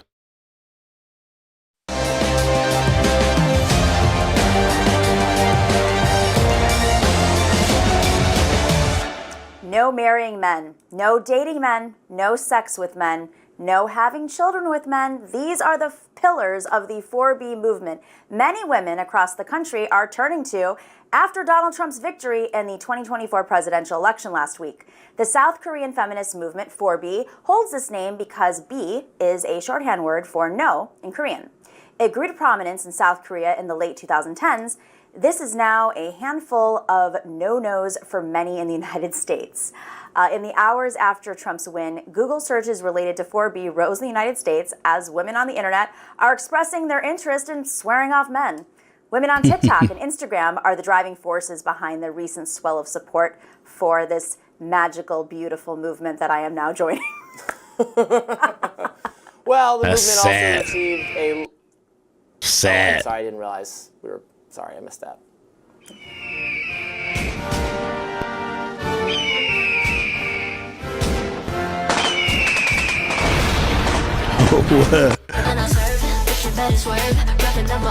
So stupid.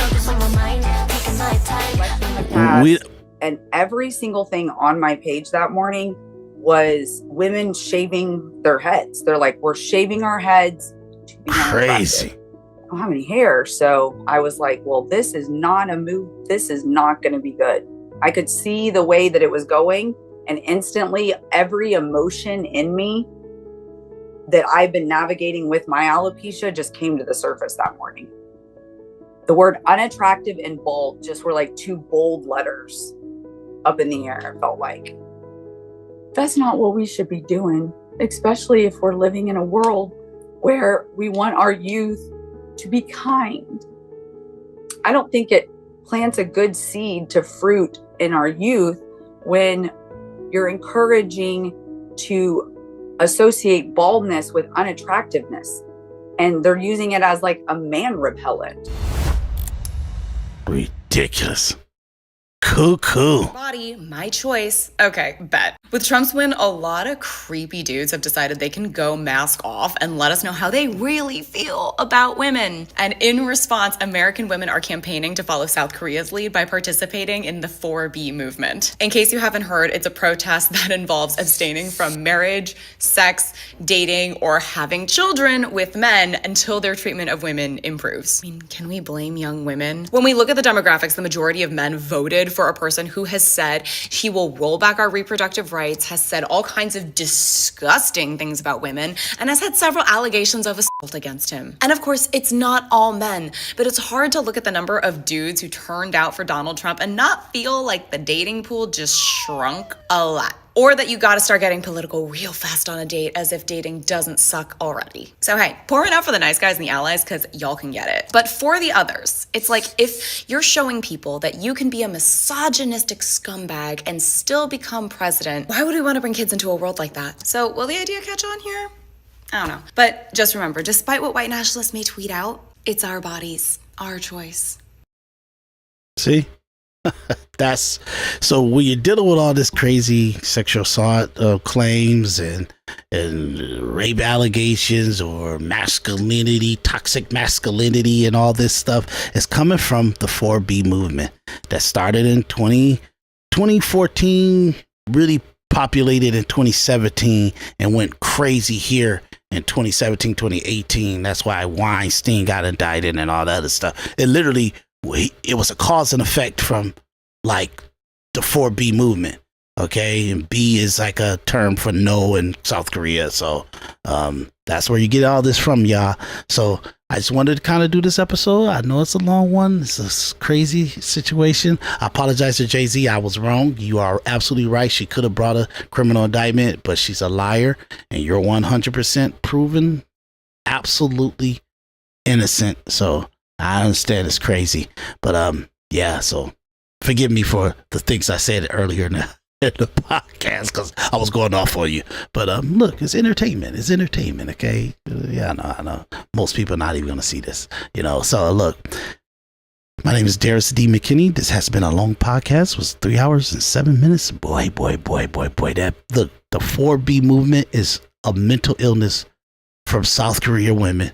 And it's 100% in effect in America, and it's been that way since 2017. And so if you kind of look up 4B movement, and then you'll kind of get the understanding of like where a lot of this crazy stuff come from, and what you guys kind of dealing with here. And I'm gonna show this on the screen and stuff like that.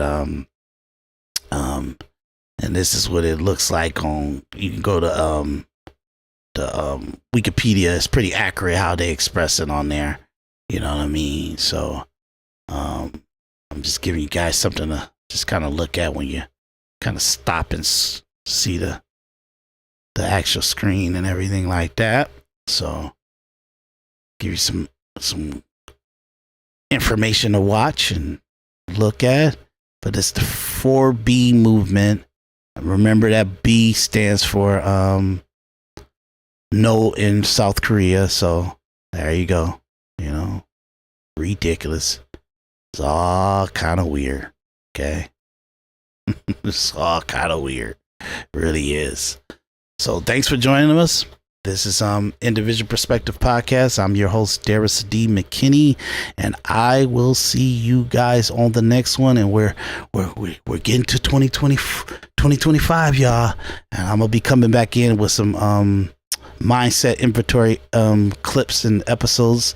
So just keep it true. Click that like button, follow us, subscribe if you guys can. Put something in the Vimeo and the PayPal account. Help us out here. We're trying to grow. We're trying to make sure that we give a good podcast to you guys and bring some more people in to do some panels and stuff like that too. So if you can contribute, please do that. And thank you for watching. And this is Individual Perspective Podcast. I'm your host, Daris D. McKinney, and I'll see you soon.